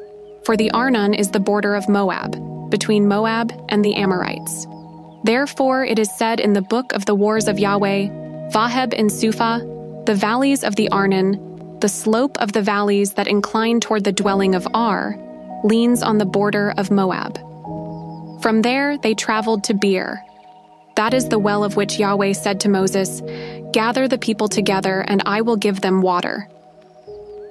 Then Israel sang this song, "Spring up well, sing to it, the well, which the princes dug, which the nobles of the people dug, with the scepter and with their poles." From the wilderness they traveled to Mattanah, and from Mattanah to Nahaliel, and from Nahaliel to Bamoth, and from Bamoth to the valley that is in the field of Moab, to the top of Pisgah, which looks down on the desert. Israel sent messengers to Sihon king of the Amorites, saying, "Let me pass through your land. We will not turn away into field or vineyard. We will not drink of the water of the wells. We will go by the king's highway until we have passed your border." Sihon would not allow Israel to pass through his border, but Sihon gathered all his people together and went out against Israel into the wilderness and came to Jahaz. He fought against Israel. Israel struck him with the edge of the sword and possessed his land from the Arnon to the Jabbok, even to the children of Ammon. For the border of the children of Ammon was fortified. Israel took all these cities. Israel lived in all the cities of the Amorites, in Heshbon, and in all its villages. For Heshbon was the city of Sihon, the king of the Amorites, who had fought against the former king of Moab, and taken all his land out of his hand, even to the Arnon. Therefore those who speak in Proverbs say, "Come to Heshbon. Let the city of Sihon be built and established. For a fire has gone out of Heshbon, a flame from the city of Sihon. It has devoured Ar of Moab, the lords of the high places of the Arnon. Woe to you, Moab! You are undone, people of Chemosh. He has given his sons as fugitives, and his daughters into captivity, to Sihon king of the Amorites. We have shot at them. Heshbon has perished even to Dibon. We have laid waste even to Nophah, which reaches to Medeba." Thus Israel lived in the land of the Amorites. Moses sent to spy out Jazer. They took its villages, and drove out the Amorites who were there. They turned and went up by the way of Bashan. Og the king of Bashan went out against them, he and all his people, to battle at Edrei. Yahweh said to Moses, "Don't fear him, for I have delivered him into your hand, with all his people and his land. You shall do to him as you did to Sihon, king of the Amorites, who lived at Heshbon." So they struck him, with his sons and all his people, until there were no survivors, and they possessed his land. The children of Israel traveled and encamped in the plains of Moab beyond the Jordan at Jericho. Balak the son of Zippor saw all that Israel had done to the Amorites. Moab was very afraid of the people, because they were many. Moab was distressed because of the children of Israel. Moab said to the elders of Midian, "Now this multitude will lick up all that is around us, as the ox licks up the grass of the field." Balak the son of Zippor was king of Moab at that time. He sent messengers to Balaam the son of Beor, to Pethor, which is by the river, to the land of the children of his people, to call him, saying, "Behold, there is a people who came out of Egypt. Behold, they cover the surface of the earth, and they are staying opposite me. Please come now, therefore, and curse this people for me, for they are too mighty for me. Perhaps I shall prevail, that we may strike them and that I may drive them out of the land. For I know that he whom you bless is blessed, and he whom you curse is cursed." The elders of Moab and the elders of Midian departed with the rewards of divination in their hand. They came to Balaam and spoke to him the words of Balak. He said to them, "Lodge here this night, and I will bring you word again as Yahweh shall speak to me." The princes of Moab stayed with Balaam. God came to Balaam and said, "Who are these men with you?" Balaam said to God, "Balak the son of Zippor, king of Moab, has said to me, Behold, the people that has come out of Egypt covers the surface of the earth. Now come curse them for me. Perhaps I shall be able to fight against them, and shall drive them out." God said to Balaam, "You shall not go with them. You shall not curse the people, for they are blessed." Balaam rose up in the morning and said to the princes of Balak, "Go to your land, for Yahweh refuses to permit me to go with you." The princes of Moab rose up, and they went to Balak and said, "Balaam refuses to come with us." Balak again sent princes more and more honorable than they. They came to Balaam and said to him, "Balak the son of Zippor says, Please let nothing hinder you from coming to me, for I will promote you to very great honor, and whatever you say to me I will do. Please come therefore and curse this people for me." Balaam answered the servants of Balak, "If Balak would give me his house full of silver and gold, I can't go beyond the word of Yahweh my God, to do less or more. Now therefore please stay here tonight as well, that I may know what else Yahweh will speak to me."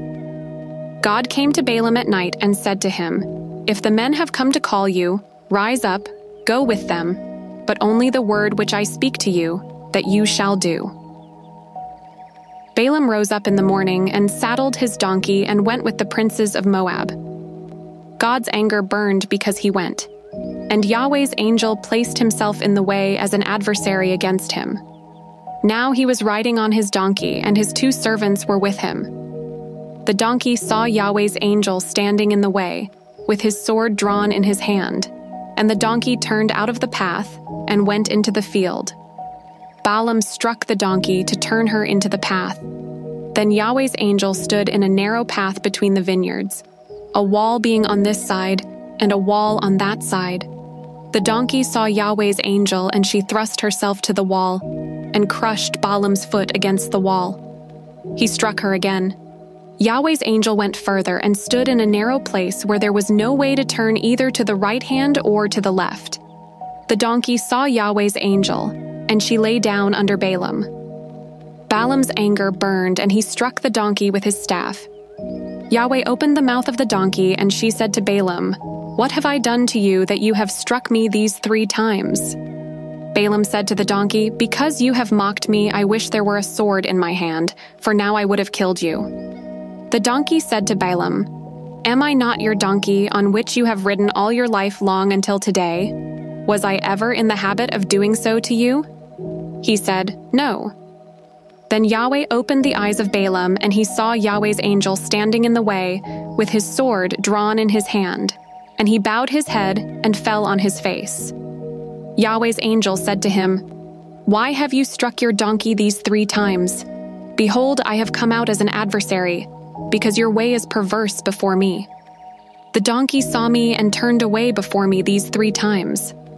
Unless she had turned away from me, surely now I would have killed you and saved her alive." Balaam said to Yahweh's angel, "I have sinned, for I didn't know that you stood in the way against me.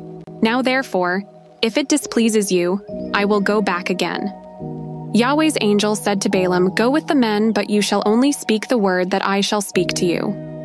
So Balaam went with the princes of Balak. When Balak heard that Balaam had come, he went out to meet him to the city of Moab, which is on the border of the Arnon, which is in the utmost part of the border.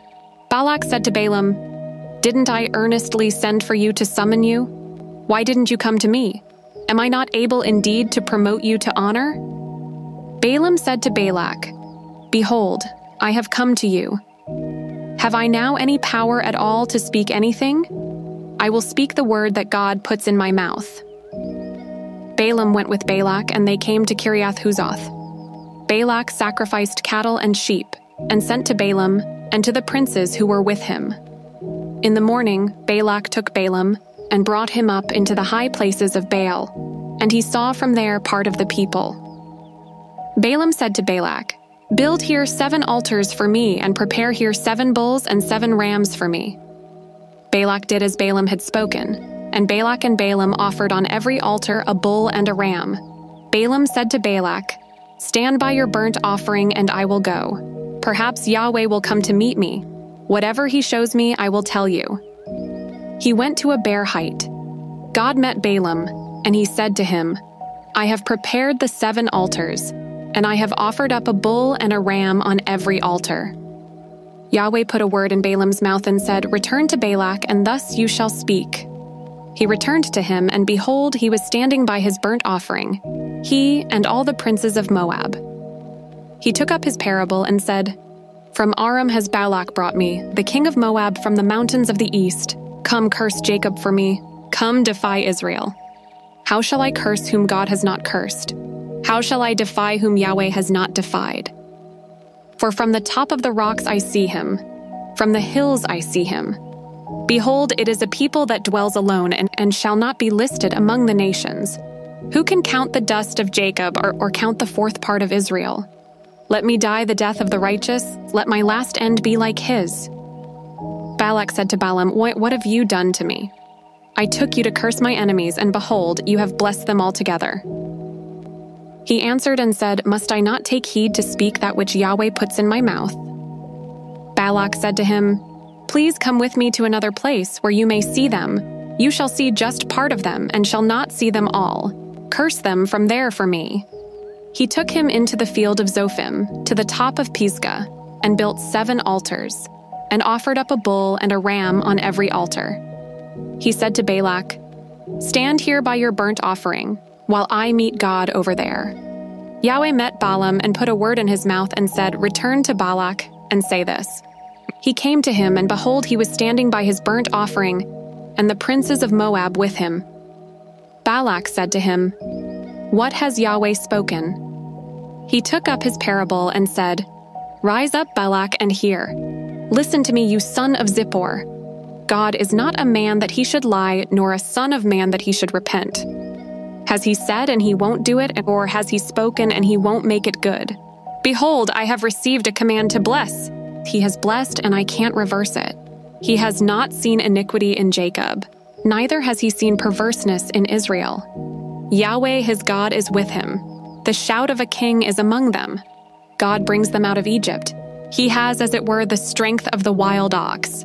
Surely there is no enchantment with Jacob, neither is there any divination with Israel. Now it shall be said of Jacob and of Israel, what has God done? Behold, a people rises up as a lioness. As a lion he lifts himself up. He shall not lie down until he eats of the prey and drinks the blood of the slain. Balak said to Balaam, neither curse them at all nor bless them at all. But Balaam answered Balak, Didn't I tell you, saying, all that Yahweh speaks that I must do? Balak said to Balaam, Come now, I will take you to another place. Perhaps it will please God that you may curse them for me from there. Balak took Balaam to the top of Peor that looks down on the desert. Balaam said to Balak, Build 7 altars for me here, and prepare 7 bulls and 7 rams for me here. Balak did as Balaam had said and offered up a bull and a ram on every altar. When Balaam saw that it pleased Yahweh to bless Israel, he didn't go as at the other times to use divination, but he set his face toward the wilderness.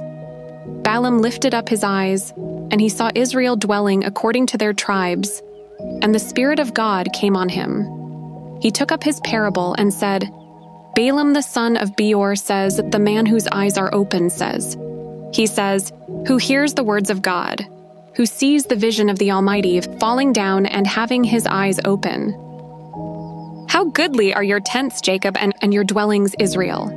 As valleys they are spread out, and as gardens by the riverside, and as aloes which Yahweh has planted, as cedar trees beside the waters. Water shall flow from his buckets. His seed shall be in many waters. His king shall be higher than Agag. His kingdom shall be exalted. God brings him out of Egypt. He has as it were the strength of the wild ox. He shall consume the nations his adversaries, shall break their bones in pieces, and pierce them with his arrows. He couched, he lay down as a lion and as a lioness, and who shall rouse him up? Everyone who blesses you is blessed, everyone who curses you is cursed. Balak's anger burned against Balaam, and he struck his hands together. Balak said to Balaam, I called you to curse my enemies, and behold, you have altogether blessed them these 3 times. Therefore, flee to your place now. I thought to promote you to great honor, but behold, Yahweh has kept you back from honor.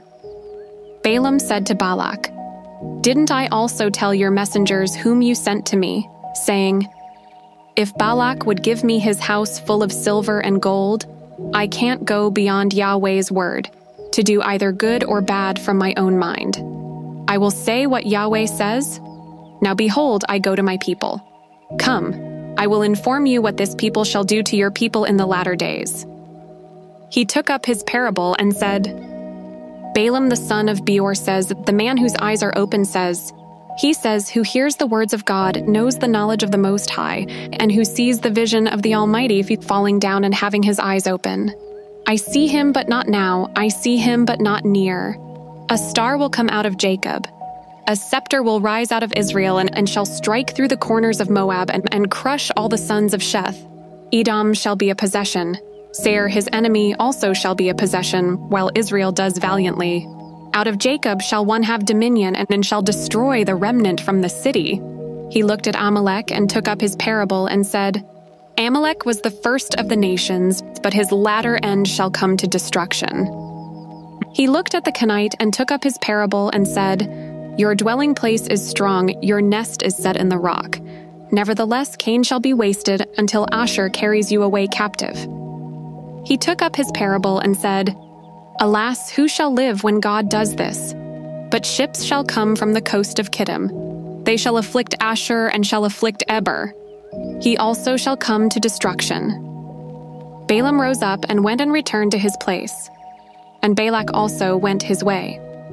Israel stayed in Shittim, and the people began to play the prostitute with the daughters of Moab, for they called the people to the sacrifices of their gods.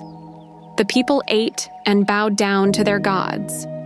Israel joined himself to Baal Peor, and Yahweh's anger burned against Israel. Yahweh said to Moses, Take all the chiefs of the people and hang them up to Yahweh before the sun, that the fierce anger of Yahweh may turn away from Israel. Moses said to the judges of Israel, Everyone kill his men who have joined themselves to Baal Peor. Behold, one of the children of Israel came and brought to his brothers a Midianite woman in the sight of Moses, and in the sight of all the congregation of the children of Israel, while they were weeping at the door of the tent of meeting. When Phinehas, the son of Eleazar, the son of Aaron the priest, saw it, he rose up from the middle of the congregation and took a spear in his hand. He went after the man of Israel into the pavilion, and thrust both of them through, the man of Israel and the woman through her body. So the plague was stopped among the children of Israel.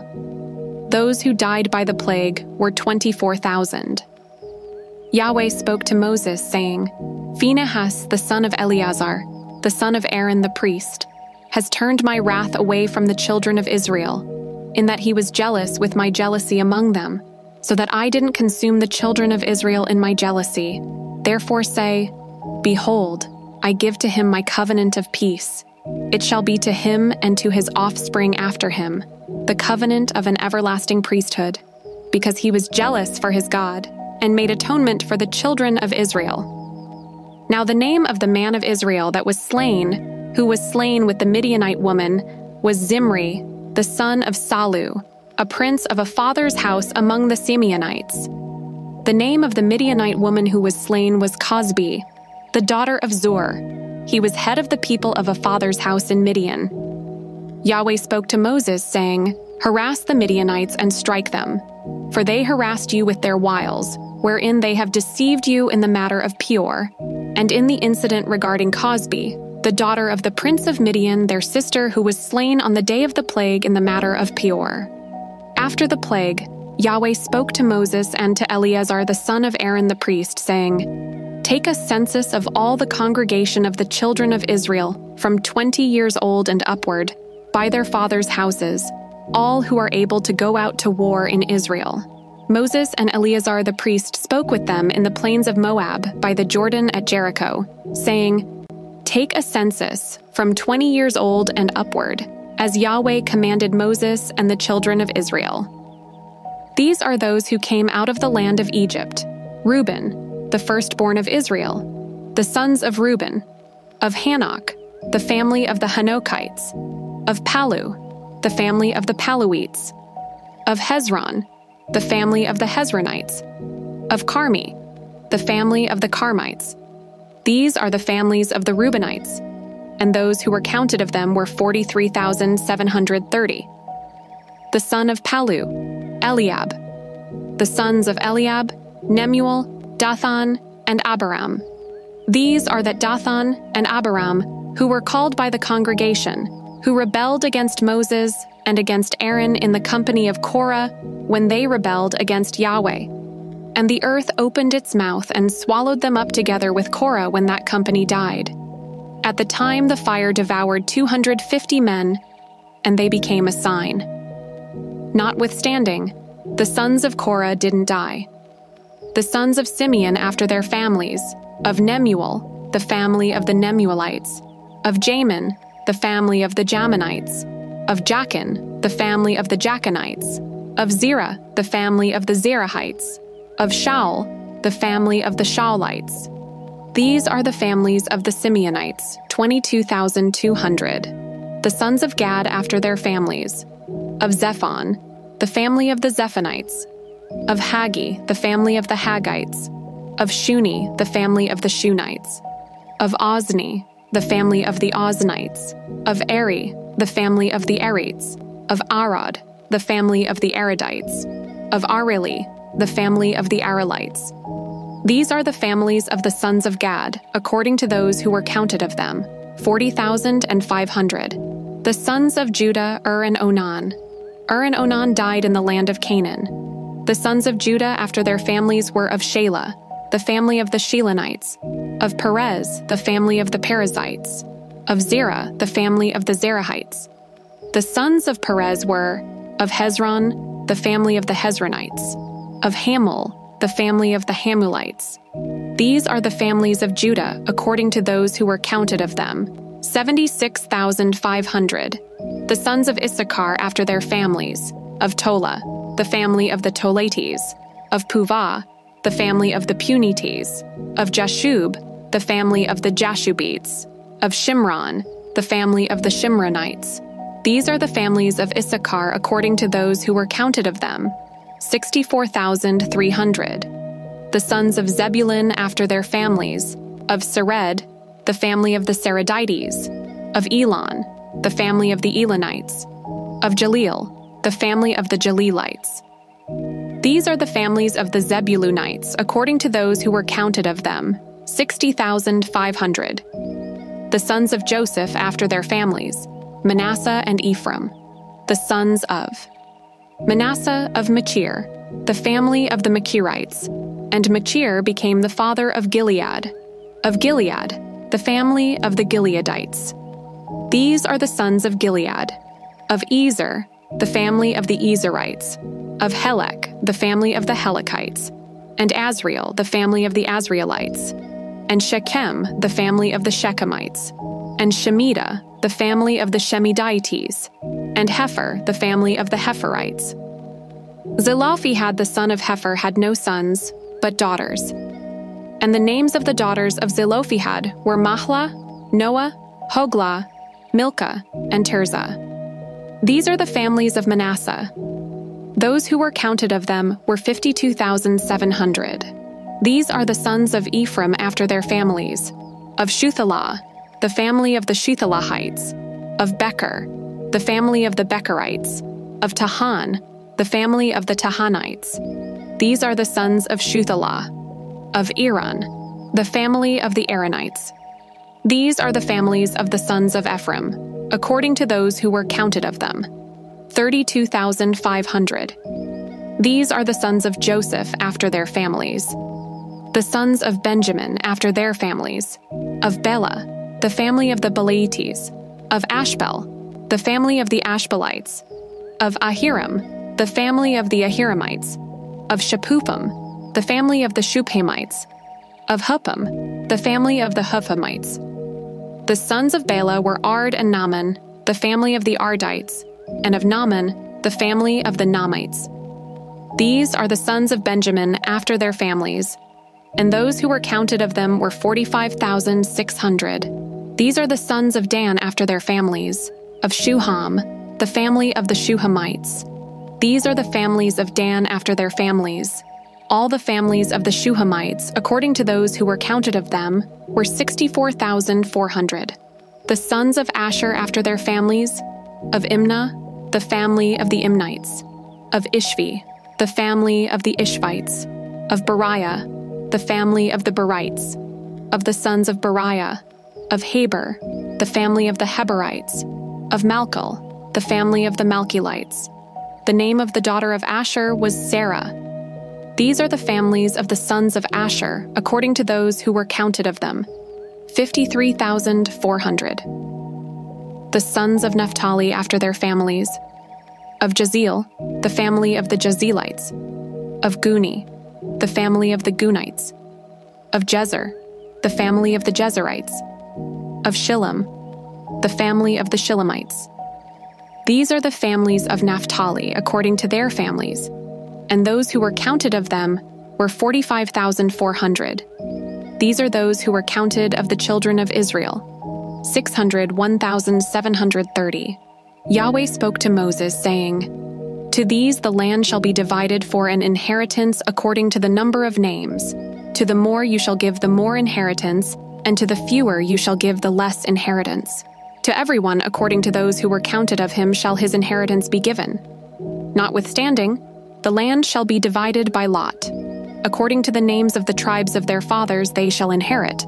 According to the lot shall their inheritance be divided between the more and the fewer." These are those who were counted of the Levites after their families. Of Gershon, the family of the Gershonites. Of Kohath, the family of the Kohathites. Of Merari, the family of the Merarites. These are the families of Levi, the family of the Libnites, the family of the Hebronites, the family of the Malites, the family of the Mushites, and the family of the Korahites. Kohath became the father of Amram. The name of Amram's wife was Jochebed, the daughter of Levi, who was born to Levi in Egypt. She bore to Amram Aaron and Moses, and Miriam their sister. To Aaron were born Nadab and Abihu, Eleazar, and Ithamar. Nadab and Abihu died when they offered strange fire before Yahweh. Those who were counted of them were 23,000, every male from a month old and upward. For they were not counted among the children of Israel, because there was no inheritance given them among the children of Israel. These are those who were counted by Moses and Eleazar the priest, who counted the children of Israel in the plains of Moab by the Jordan at Jericho. But among these there was not a man of them who were counted by Moses and Aaron the priest, who counted the children of Israel in the wilderness of Sinai. For Yahweh had said of them, "They shall surely die in the wilderness." There was not a man left of them, except Caleb the son of Jephunneh, and Joshua the son of Nun. Then the daughters of Zelophehad, the son of Hepher, the son of Gilead, the son of Machir, the son of Manasseh, of the families of Manasseh, the son of Joseph, came near. These are the names of his daughters: Mahlah, Noah, Hoglah, Milcah, and Tirzah. They stood before Moses, before Eleazar the priest, and before the princes and all the congregation, at the door of the tent of meeting, saying, "Our father died in the wilderness. He was not among the company of those who gathered themselves together against Yahweh in the company of Korah, but he died in his own sin. He had no sons. Why should the name of our father be taken away from among his family? Because he had no son.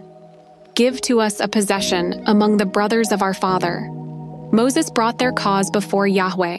Yahweh spoke to Moses, saying, "The daughters of Zelophehad speak right. You shall surely give them a possession of an inheritance among their father's brothers. You shall cause the inheritance of their father to pass to them. You shall speak to the children of Israel, saying, If a man dies and has no son, then you shall cause his inheritance to pass to his daughter. If he has no daughter, then you shall give his inheritance to his brothers. If he has no brothers, then you shall give his inheritance to his father's brothers. If his father has no brothers, then you shall give his inheritance to his kinsman who is next to him of his family, and he shall possess it. This shall be a statute and ordinance for the children of Israel, as Yahweh commanded Moses." Yahweh said to Moses, "Go up into this mountain of Abarim, and see the land which I have given to the children of Israel. When you have seen it, you also shall be gathered to your people, as Aaron your brother was gathered, because in the strife of the congregation you rebelled against my word in the wilderness of Zin, to honor me as holy at the waters before their eyes. These are the waters of Meribah of Kadesh in the wilderness of Zin." Moses spoke to Yahweh, saying, "Let Yahweh, the God of the spirits of all flesh, appoint a man over the congregation who may go out before them, and who may come in before them, and who may lead them out, and who may bring them in, that the congregation of Yahweh may not be as sheep which have no shepherd." Yahweh said to Moses, "Take Joshua the son of Nun, a man in whom is the Spirit, and lay your hand on him. Set him before Eleazar the priest, and before all the congregation, and commission him in their sight. You shall give authority to him that all the congregation of the children of Israel may obey. He shall stand before Eleazar the priest, who shall inquire for him by the judgment of the Urim before Yahweh. At his word they shall go out, and at his word they shall come in, both he and all the children of Israel with him, even all the congregation." Moses did as Yahweh commanded him. He took Joshua and set him before Eleazar the priest and before all the congregation. He laid his hands on him and commissioned him, as Yahweh spoke by Moses. Yahweh spoke to Moses, saying, "Command the children of Israel and tell them, See that you present my offering, my food for my offerings made by fire, as a pleasant aroma to me in their due season. You shall tell them, This is the offering made by fire which you shall offer to Yahweh. Male lambs a year old without defect, 2 day by day, for a continual burnt offering. You shall offer the one lamb in the morning, and you shall offer the other lamb at evening, with 1/10 of an ephah of fine flour for a meal offering, mixed with the 4th part of a hin of beaten oil. It is a continual burnt offering which was ordained in Mount Sinai for a pleasant aroma, an offering made by fire to Yahweh. Its drink offering shall be the 4th part of a hin for each lamb. You shall pour out a drink offering of strong drink to Yahweh in the holy place. The other lamb you shall offer at evening. As the meal offering of the morning, and as its drink offering you shall offer it, an offering made by fire for a pleasant aroma to Yahweh. On the Sabbath day you shall offer 2 male lambs a year old without defect, and 2/10 of an ephah of fine flour for a meal offering mixed with oil, and its drink offering. This is the burnt offering of every Sabbath in addition to the continual burnt offering and its drink offering.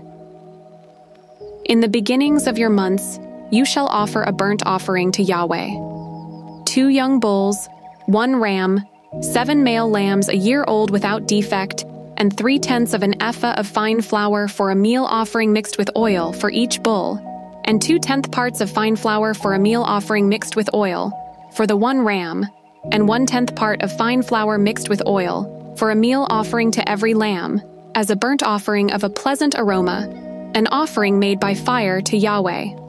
Their drink offerings shall be half a hin of wine for a bull, the 1/3 part of a hin for the ram, and the 1/4 part of a hin for a lamb. This is the burnt offering of every month throughout the months of the year. Also, 1 male goat for a sin offering to Yahweh shall be offered in addition to the continual burnt offering and its drink offering.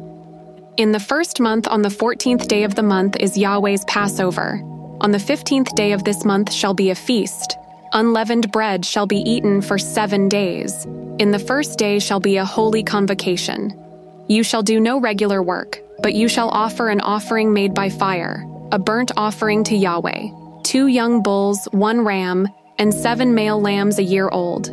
They shall be without defect, with their meal offering, fine flour mixed with oil. You shall offer 3/10 for a bull, and 2/10 for the ram. You shall offer 1/10 for every lamb of the 7 lambs, and 1 male goat for a sin offering, to make atonement for you. You shall offer these in addition to the burnt offering of the morning, which is for a continual burnt offering. In this way you shall offer daily, for 7 days, the food of the offering made by fire, of a pleasant aroma to Yahweh. It shall be offered in addition to the continual burnt offering and its drink offering. On the 7th day you shall have a holy convocation. You shall do no regular work. Also in the day of the first fruits, when you offer a new meal offering to Yahweh in your Feast of Weeks, you shall have a holy convocation. You shall do no regular work, but you shall offer a burnt offering for a pleasant aroma to Yahweh: 2 young bulls, 1 ram, 7 male lambs a year old.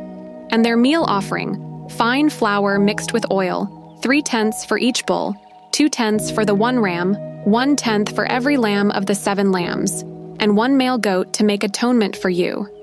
Besides the continual burnt offering and its meal offering, you shall offer them and their drink offerings. See that they are without defect.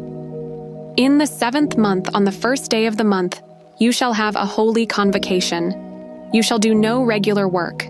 It is a day of blowing of trumpets to you. You shall offer a burnt offering for a pleasant aroma to Yahweh: 1 young bull, 1 ram, 7 male lambs a year old without defect, and their meal offering, fine flour mixed with oil, 3/10 for the bull, 2/10 for the ram, and 1/10 for every lamb of the 7 lambs, and 1 male goat for a sin offering, to make atonement for you.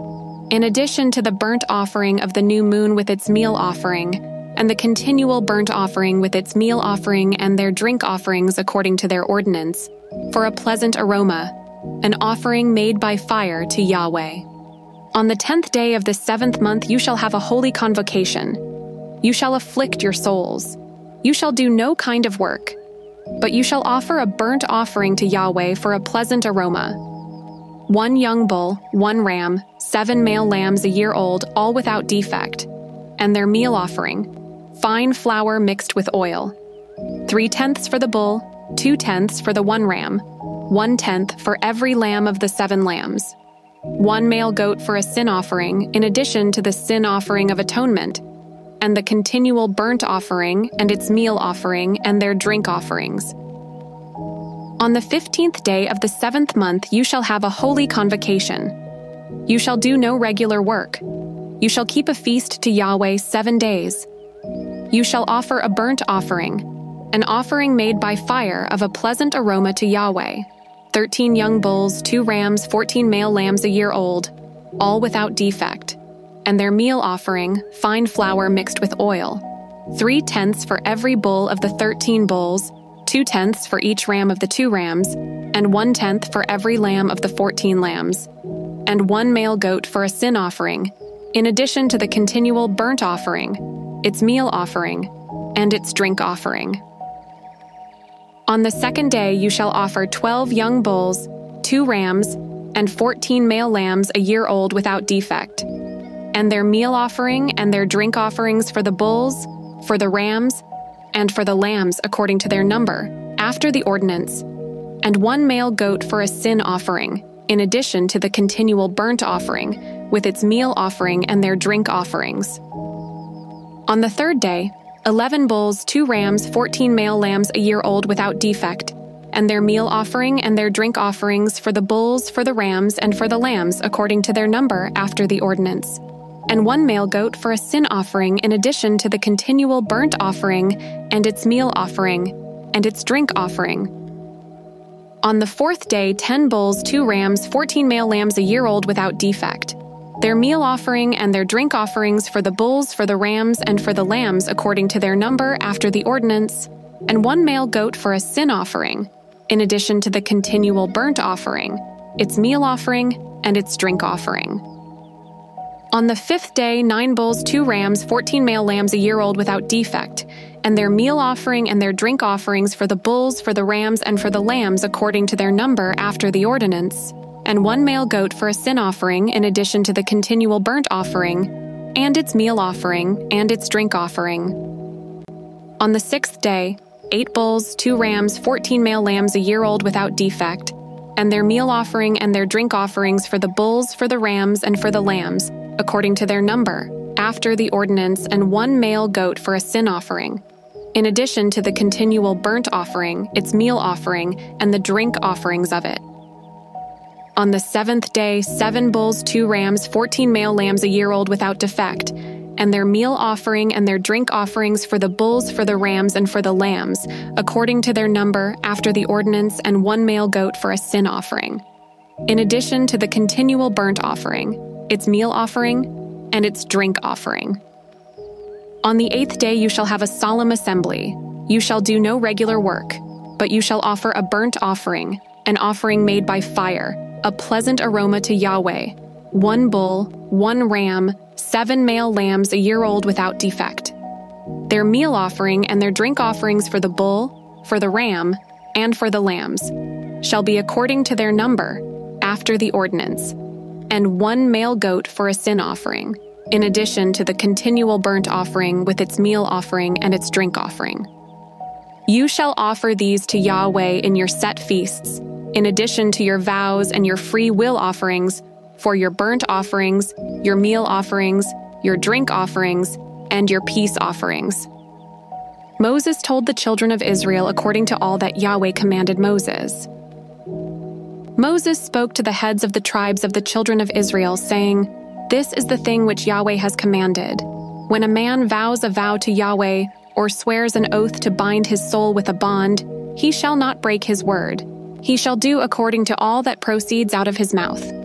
Also, when a woman vows a vow to Yahweh and binds herself by a pledge, being in her father's house in her youth, and her father hears her vow and her pledge with which she has bound her soul, and her father says nothing to her, then all her vows shall stand, and every pledge with which she has bound her soul shall stand. But if her father forbids her in the day that he hears, none of her vows or of her pledges with which she has bound her soul shall stand. Yahweh will forgive her because her father has forbidden her. If she has a husband while her vows are on her, or the rash utterance of her lips with which she has bound her soul, and her husband hears it, and says nothing to her in the day that he hears it, then her vows shall stand, and her pledges with which she has bound her soul shall stand. But if her husband forbids her in the day that he hears it, then he makes void her vow which is on her and the rash utterance of her lips with which she has bound her soul. Yahweh will forgive her. But the vow of a widow, or of her who is divorced, everything with which she has bound her soul shall stand against her. If she vowed in her husband's house or bound her soul by a bond with an oath, and her husband heard it, and held his peace at her, and didn't disallow her, then all her vows shall stand, and every pledge with which she bound her soul shall stand. But if her husband made them null and void in the day that he heard them, then whatever proceeded out of her lips concerning her vows, or concerning the bond of her soul, shall not stand. Her husband has made them void. Yahweh will forgive her. Every vow and every binding oath to afflict the soul, her husband may establish it. or her husband may make it void.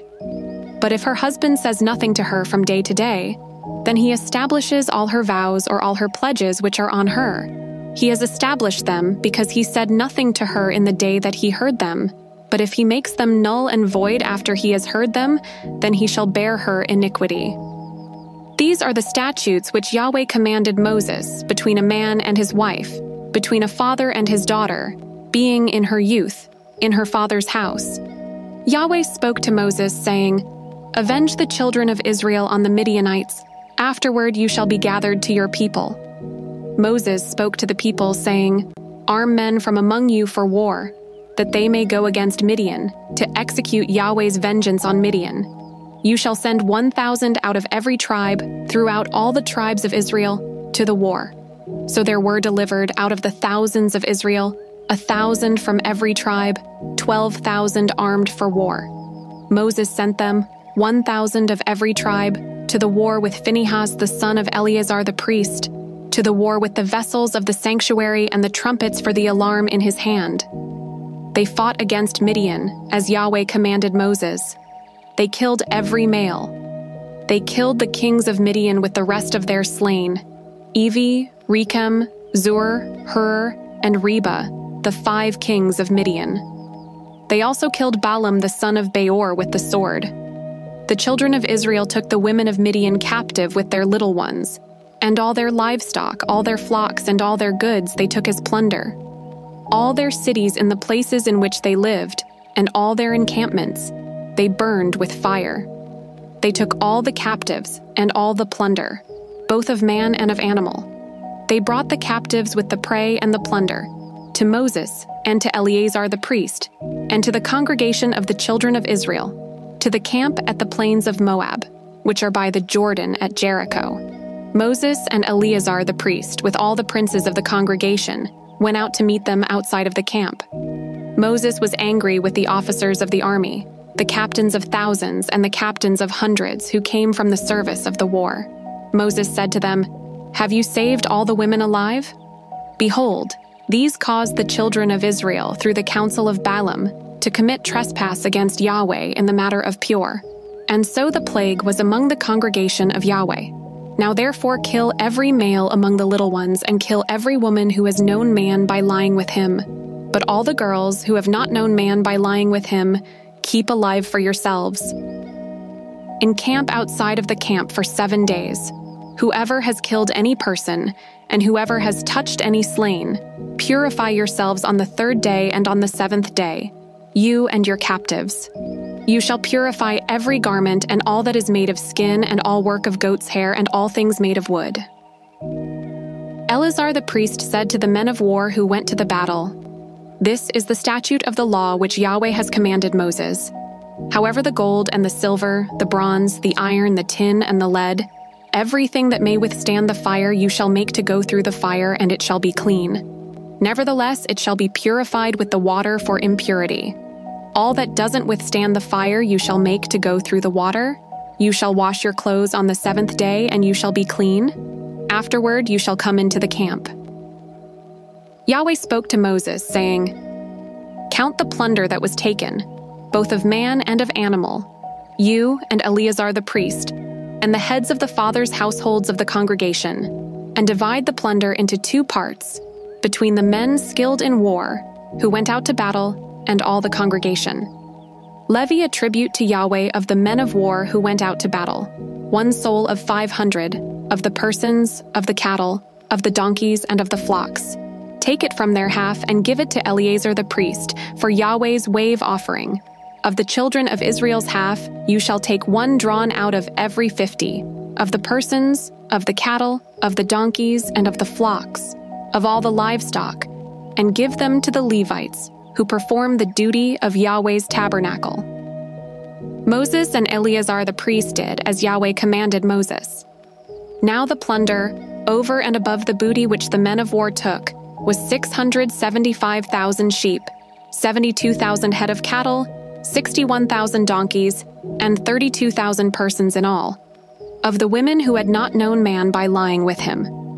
The half, which was the portion of those who went out to war, was in number 337,500 sheep, and Yahweh's tribute of the sheep was 675. The cattle were 36,000, of which Yahweh's tribute was 72. The donkeys were 30,500, of which Yahweh's tribute was 61. The persons were 16,000, of whom Yahweh's tribute was 32 persons. Moses gave the tribute, which was Yahweh's wave offering, to Eleazar the priest, as Yahweh commanded Moses. Of the children of Israel's half, which Moses divided off from the men who fought, now the congregation's half was 337,500 sheep, 36,000 head of cattle, 30,500 donkeys, and 16,000 persons.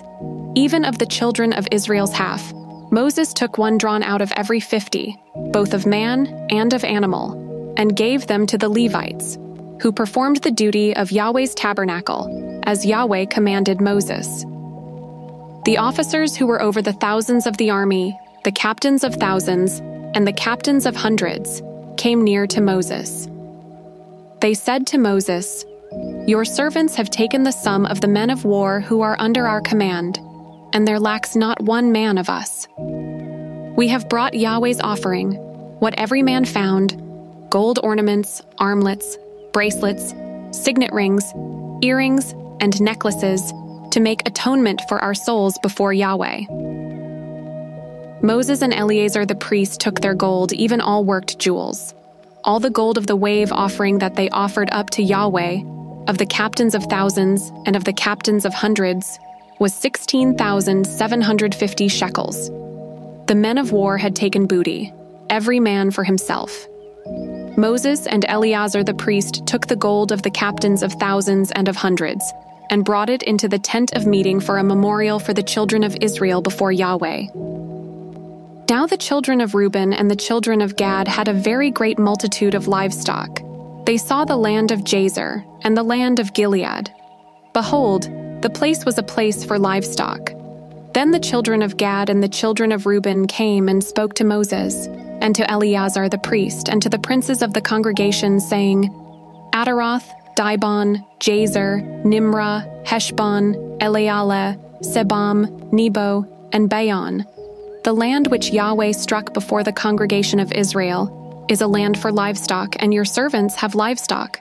They said, "If we have found favor in your sight, let this land be given to your servants for a possession. Don't bring us over the Jordan."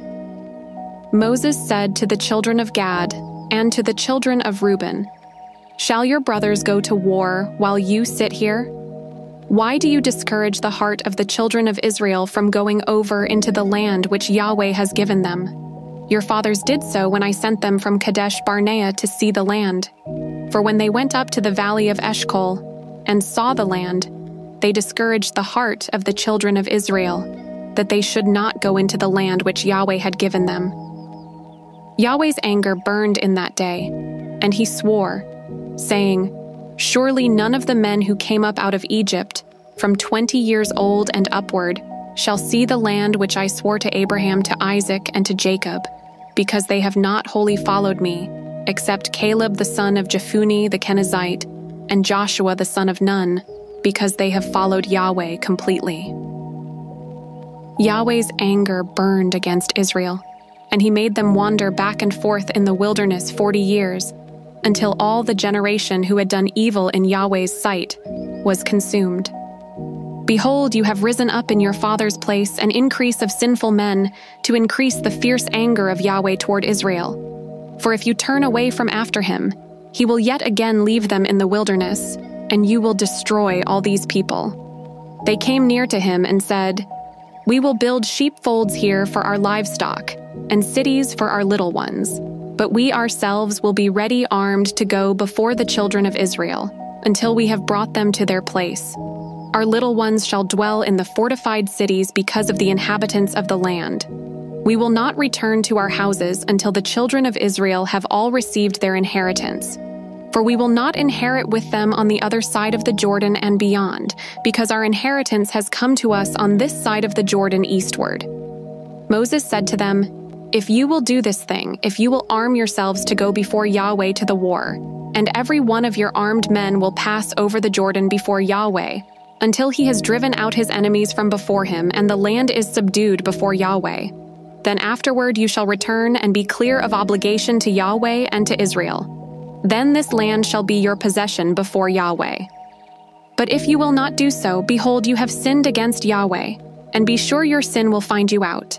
Build cities for your little ones and folds for your sheep, and do that which has proceeded out of your mouth.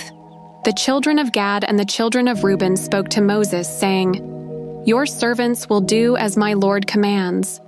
Our little ones, our wives, our flocks, and all our livestock shall be there in the cities of Gilead. But your servants will pass over, every man who is armed for war, before Yahweh to battle, as my Lord says. So Moses commanded concerning them to Eleazar the priest, and to Joshua the son of Nun, and to the heads of the fathers' households of the tribes of the children of Israel. Moses said to them, If the children of Gad and the children of Reuben will pass with you over the Jordan, every man who is armed to battle before Yahweh, and the land is subdued before you, then you shall give them the land of Gilead for a possession. But if they will not pass over with you armed, they shall have possessions among you in the land of Canaan. The children of Gad and the children of Reuben answered, saying, As Yahweh has said to your servants, so will we do. We will pass over armed before Yahweh into the land of Canaan, and the possession of our inheritance shall remain with us beyond the Jordan.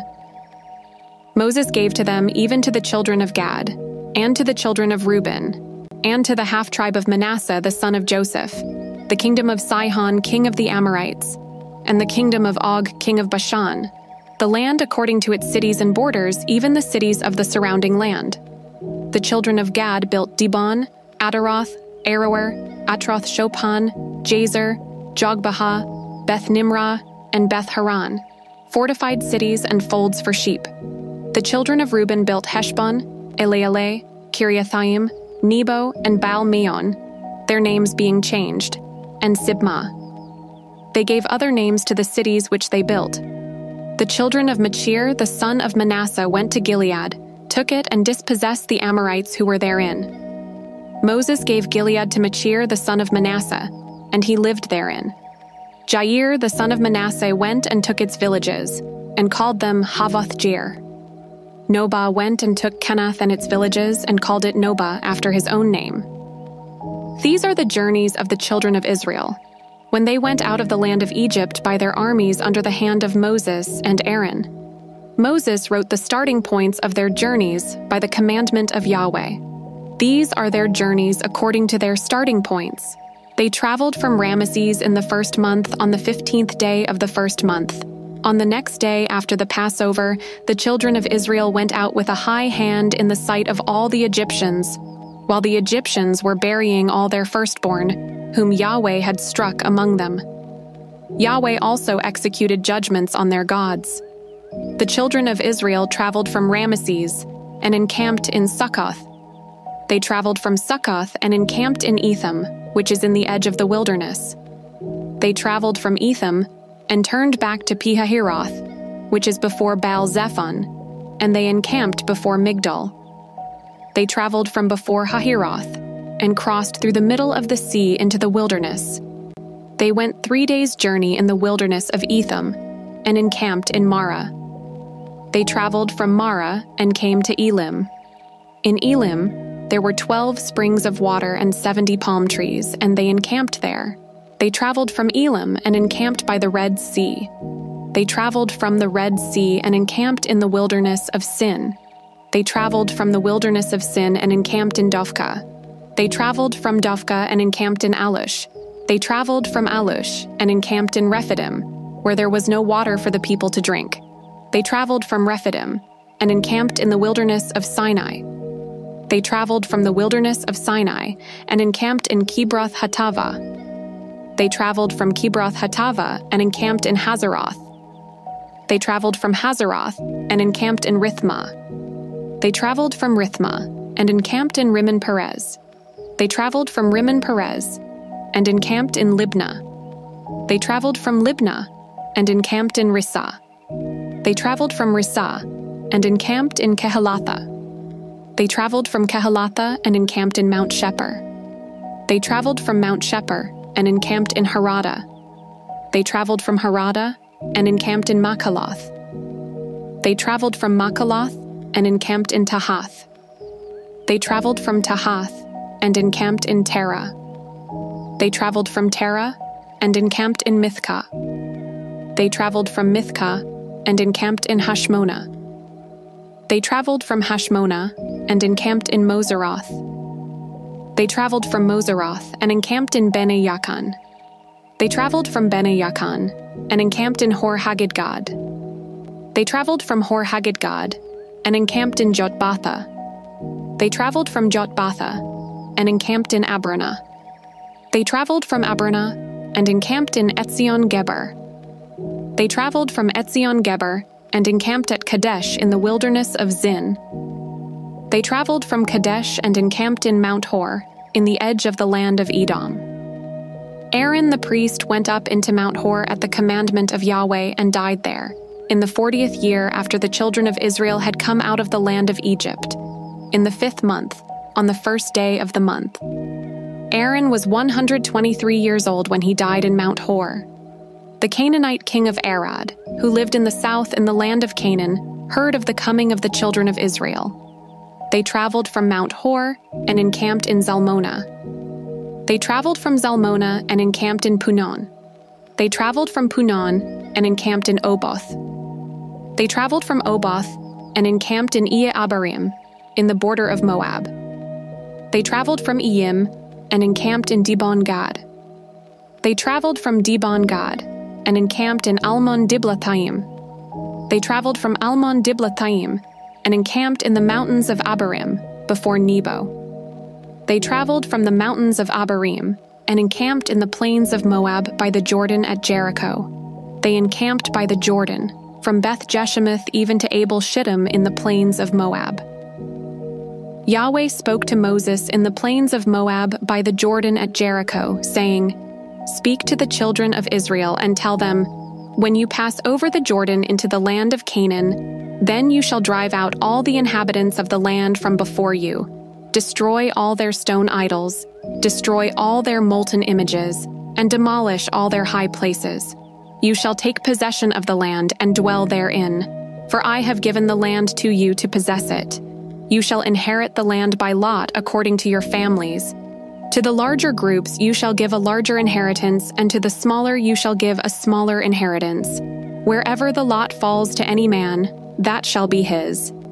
You shall inherit according to the tribes of your fathers. But if you do not drive out the inhabitants of the land from before you, then those you let remain of them will be like pricks in your eyes and thorns in your sides. They will harass you in the land in which you dwell. It shall happen that as I thought to do to them, so I will do to you." Yahweh spoke to Moses, saying, "Command the children of Israel and tell them, when you come into the land of Canaan, this is the land that shall fall to you for an inheritance, even the land of Canaan according to its borders. Then your south quarter shall be from the wilderness of Zin along by the side of Edom, and your south border shall be from the end of the Salt Sea eastward. Your border shall turn about southward of the ascent of Akrabim, and pass along to Zin, and it shall pass southward of Kadesh Barnea, and it shall go from there to Hazar Adar, and pass along to Asmon. The border shall turn about from Asmon to the brook of Egypt, and it shall end at the sea. For the western border you shall have the great sea and its border. This shall be your west border. This shall be your north border. From the great sea you shall mark out for yourselves Mount Hor. From Mount Hor you shall mark out to the entrance of Hamath, and the border shall pass by Zedad. Then the border shall go to Ziphron, and it shall end at Hazar Enan. This shall be your north border. You shall mark out your east border from Hazar Enan to Shechem. The border shall go down from Shechem to Riblah, on the east side of Ain. The border shall go down, and shall reach to the side of the Sea of Chinnereth eastward. The border shall go down to the Jordan and end at the Salt Sea. This shall be your land according to its borders around it." Moses commanded the children of Israel, saying, "This is the land which you shall inherit by lot, which Yahweh has commanded to give to the 9 tribes, and to the half-tribe, For the tribe of the children of Reuben, according to their fathers' houses, the tribe of the children of Gad, according to their fathers' houses, and the half-tribe of Manasseh have received their inheritance. The 2 tribes and the half-tribe have received their inheritance beyond the Jordan at Jericho eastward, toward the sunrise. Yahweh spoke to Moses, saying, "These are the names of the men who shall divide the land to you for inheritance: Eleazar the priest, and Joshua the son of Nun. You shall take 1 prince of every tribe to divide the land for inheritance. These are the names of the men. Of the tribe of Judah, Caleb the son of Jephunneh. Of the tribe of the children of Simeon, Shemuel the son of Ammihud. Of the tribe of Benjamin, Eladad the son of Chislon. Of the tribe of the children of Dan a prince, Buki the son of Jogli. Of the children of Joseph. Of the tribe of the children of Manasseh a prince, Haniel the son of Ephod. Of the tribe of the children of Ephraim a prince, Kemuel the son of Shiptan. Of the tribe of the children of Zebulun a prince, Elizaphan the son of Parnach. Of the tribe of the children of Issachar a prince, Paltiel the son of Azan. Of the tribe of the children of Asher a prince, Ahihud the son of Shalomi. Of the tribe of the children of Naphtali a prince, Pedahel the son of Ammihud. These are they whom Yahweh commanded to divide the inheritance to the children of Israel in the land of Canaan. Yahweh spoke to Moses in the plains of Moab by the Jordan at Jericho, saying, "Command the children of Israel to give to the Levites cities to dwell in out of their inheritance. You shall give pasture lands for the cities around them to the Levites. They shall have the cities to dwell in. Their pasture lands shall be for their livestock and for their possessions, and for all their animals. The pasture lands of the cities, which you shall give to the Levites, shall be from the wall of the city, and outward 1,000 cubits around it.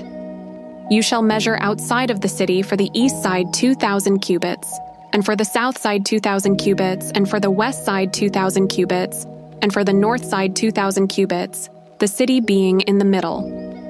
This shall be the pasture lands of their cities. The cities which you shall give to the Levites, they shall be the 6 cities of refuge, which you shall give for the manslayer to flee to.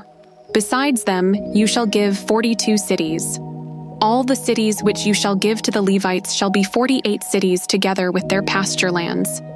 Concerning the cities which you shall give of the possession of the children of Israel, from the many you shall take many, and from the few you shall take few.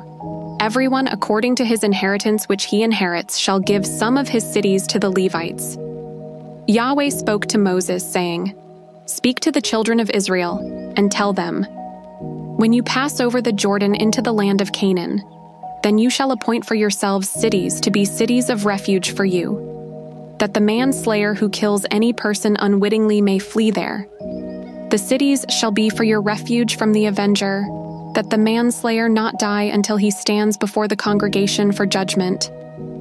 The cities which you shall give shall be for you 6 cities of refuge. You shall give 3 cities beyond the Jordan, and you shall give 3 cities in the land of Canaan. They shall be cities of refuge.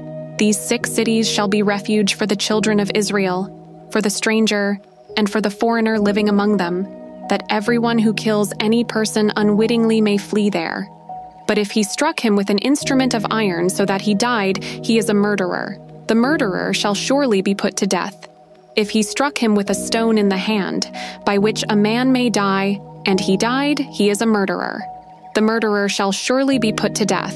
Or if he struck him with a weapon of wood in the hand, by which a man may die, and he died, he is a murderer. The murderer shall surely be put to death. The avenger of blood shall himself put the murderer to death. When he meets him, he shall put him to death. If he shoved him out of hatred or hurled something at him while lying in wait, so that he died, or in hostility struck him with his hand so that he died, he who struck him shall surely be put to death. He is a murderer. The avenger of blood shall put the murderer to death when he meets him. But if he shoved him suddenly without hostility, or hurled on him anything without lying in wait, or with any stone, by which a man may die, not seeing him, and cast it on him so that he died, and he was not his enemy and not seeking his harm, Then the congregation shall judge between the striker and the avenger of blood, according to these ordinances. The congregation shall deliver the manslayer out of the hand of the avenger of blood, and the congregation shall restore him to his city of refuge where he had fled. He shall dwell therein until the death of the high priest, who was anointed with the holy oil.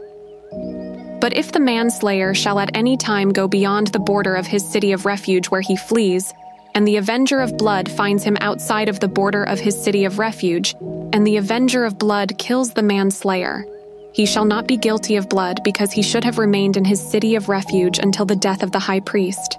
But after the death of the high priest, the manslayer shall return into the land of his possession. These things shall be for a statute and ordinance to you throughout your generations in all your dwellings. Whoever kills any person, the murderer shall be slain based on the testimony of witnesses. But one witness shall not testify alone against any person so that he dies. Moreover, you shall take no ransom for the life of a murderer who is guilty of death. He shall surely be put to death. You shall take no ransom for him who has fled to his city of refuge, that he may come again to dwell in the land before the death of the priest. So you shall not pollute the land where you live, for blood pollutes the land. No atonement can be made for the land, for the blood that is shed in it, but by the blood of him who shed it. You shall not defile the land which you inhabit, where I dwell. For I, Yahweh, dwell among the children of Israel. The heads of the fathers' households of the family of the children of Gilead, the son of Machir, the son of Manasseh, of the families of the sons of Joseph, came near, and spoke before Moses and before the princes, the heads of the fathers' households of the children of Israel. They said, Yahweh commanded my Lord to give the land for inheritance by lot to the children of Israel. My Lord was commanded by Yahweh to give the inheritance of Zelophehad, our brother, to his daughters. If they are married to any of the sons of the other tribes of the children of Israel, then their inheritance will be taken away from the inheritance of our fathers, and will be added to the inheritance of the tribe to which they shall belong. So it will be taken away from the lot of our inheritance. When the Jubilee of the children of Israel comes, then their inheritance will be added to the inheritance of the tribe to which they shall belong. So their inheritance will be taken away from the inheritance of the tribe of our fathers. Moses commanded the children of Israel according to Yahweh's word, saying, The tribe of the sons of Joseph, speak what is right. This is the thing which Yahweh commands concerning the daughters of Zelophehad, saying, Let them be married to whom they think best. Only they shall marry into the family of the tribe of their father. So shall no inheritance of the children of Israel move from tribe to tribe, for the children of Israel shall all keep the inheritance of the tribe of his fathers. Every daughter who possesses an inheritance in any tribe of the children of Israel shall be wife to one of the family of the tribe of her father, that the children of Israel may each possess the inheritance of his fathers. So shall no inheritance move from one tribe to another tribe, for the tribes of the children of Israel shall each keep his own inheritance. The daughters of Zelophehad did as Yahweh commanded Moses, for Mahlah, Tirzah, Hoglah, Milcah, and Noah, the daughters of Zelophehad, were married to their father's brothers' sons. They were married into the families of the sons of Manasseh, the son of Joseph. Their inheritance remained in the tribe of the family of their father. These are the commandments and the ordinances which Yahweh commanded by Moses to the children of Israel in the plains of Moab by the Jordan at Jericho.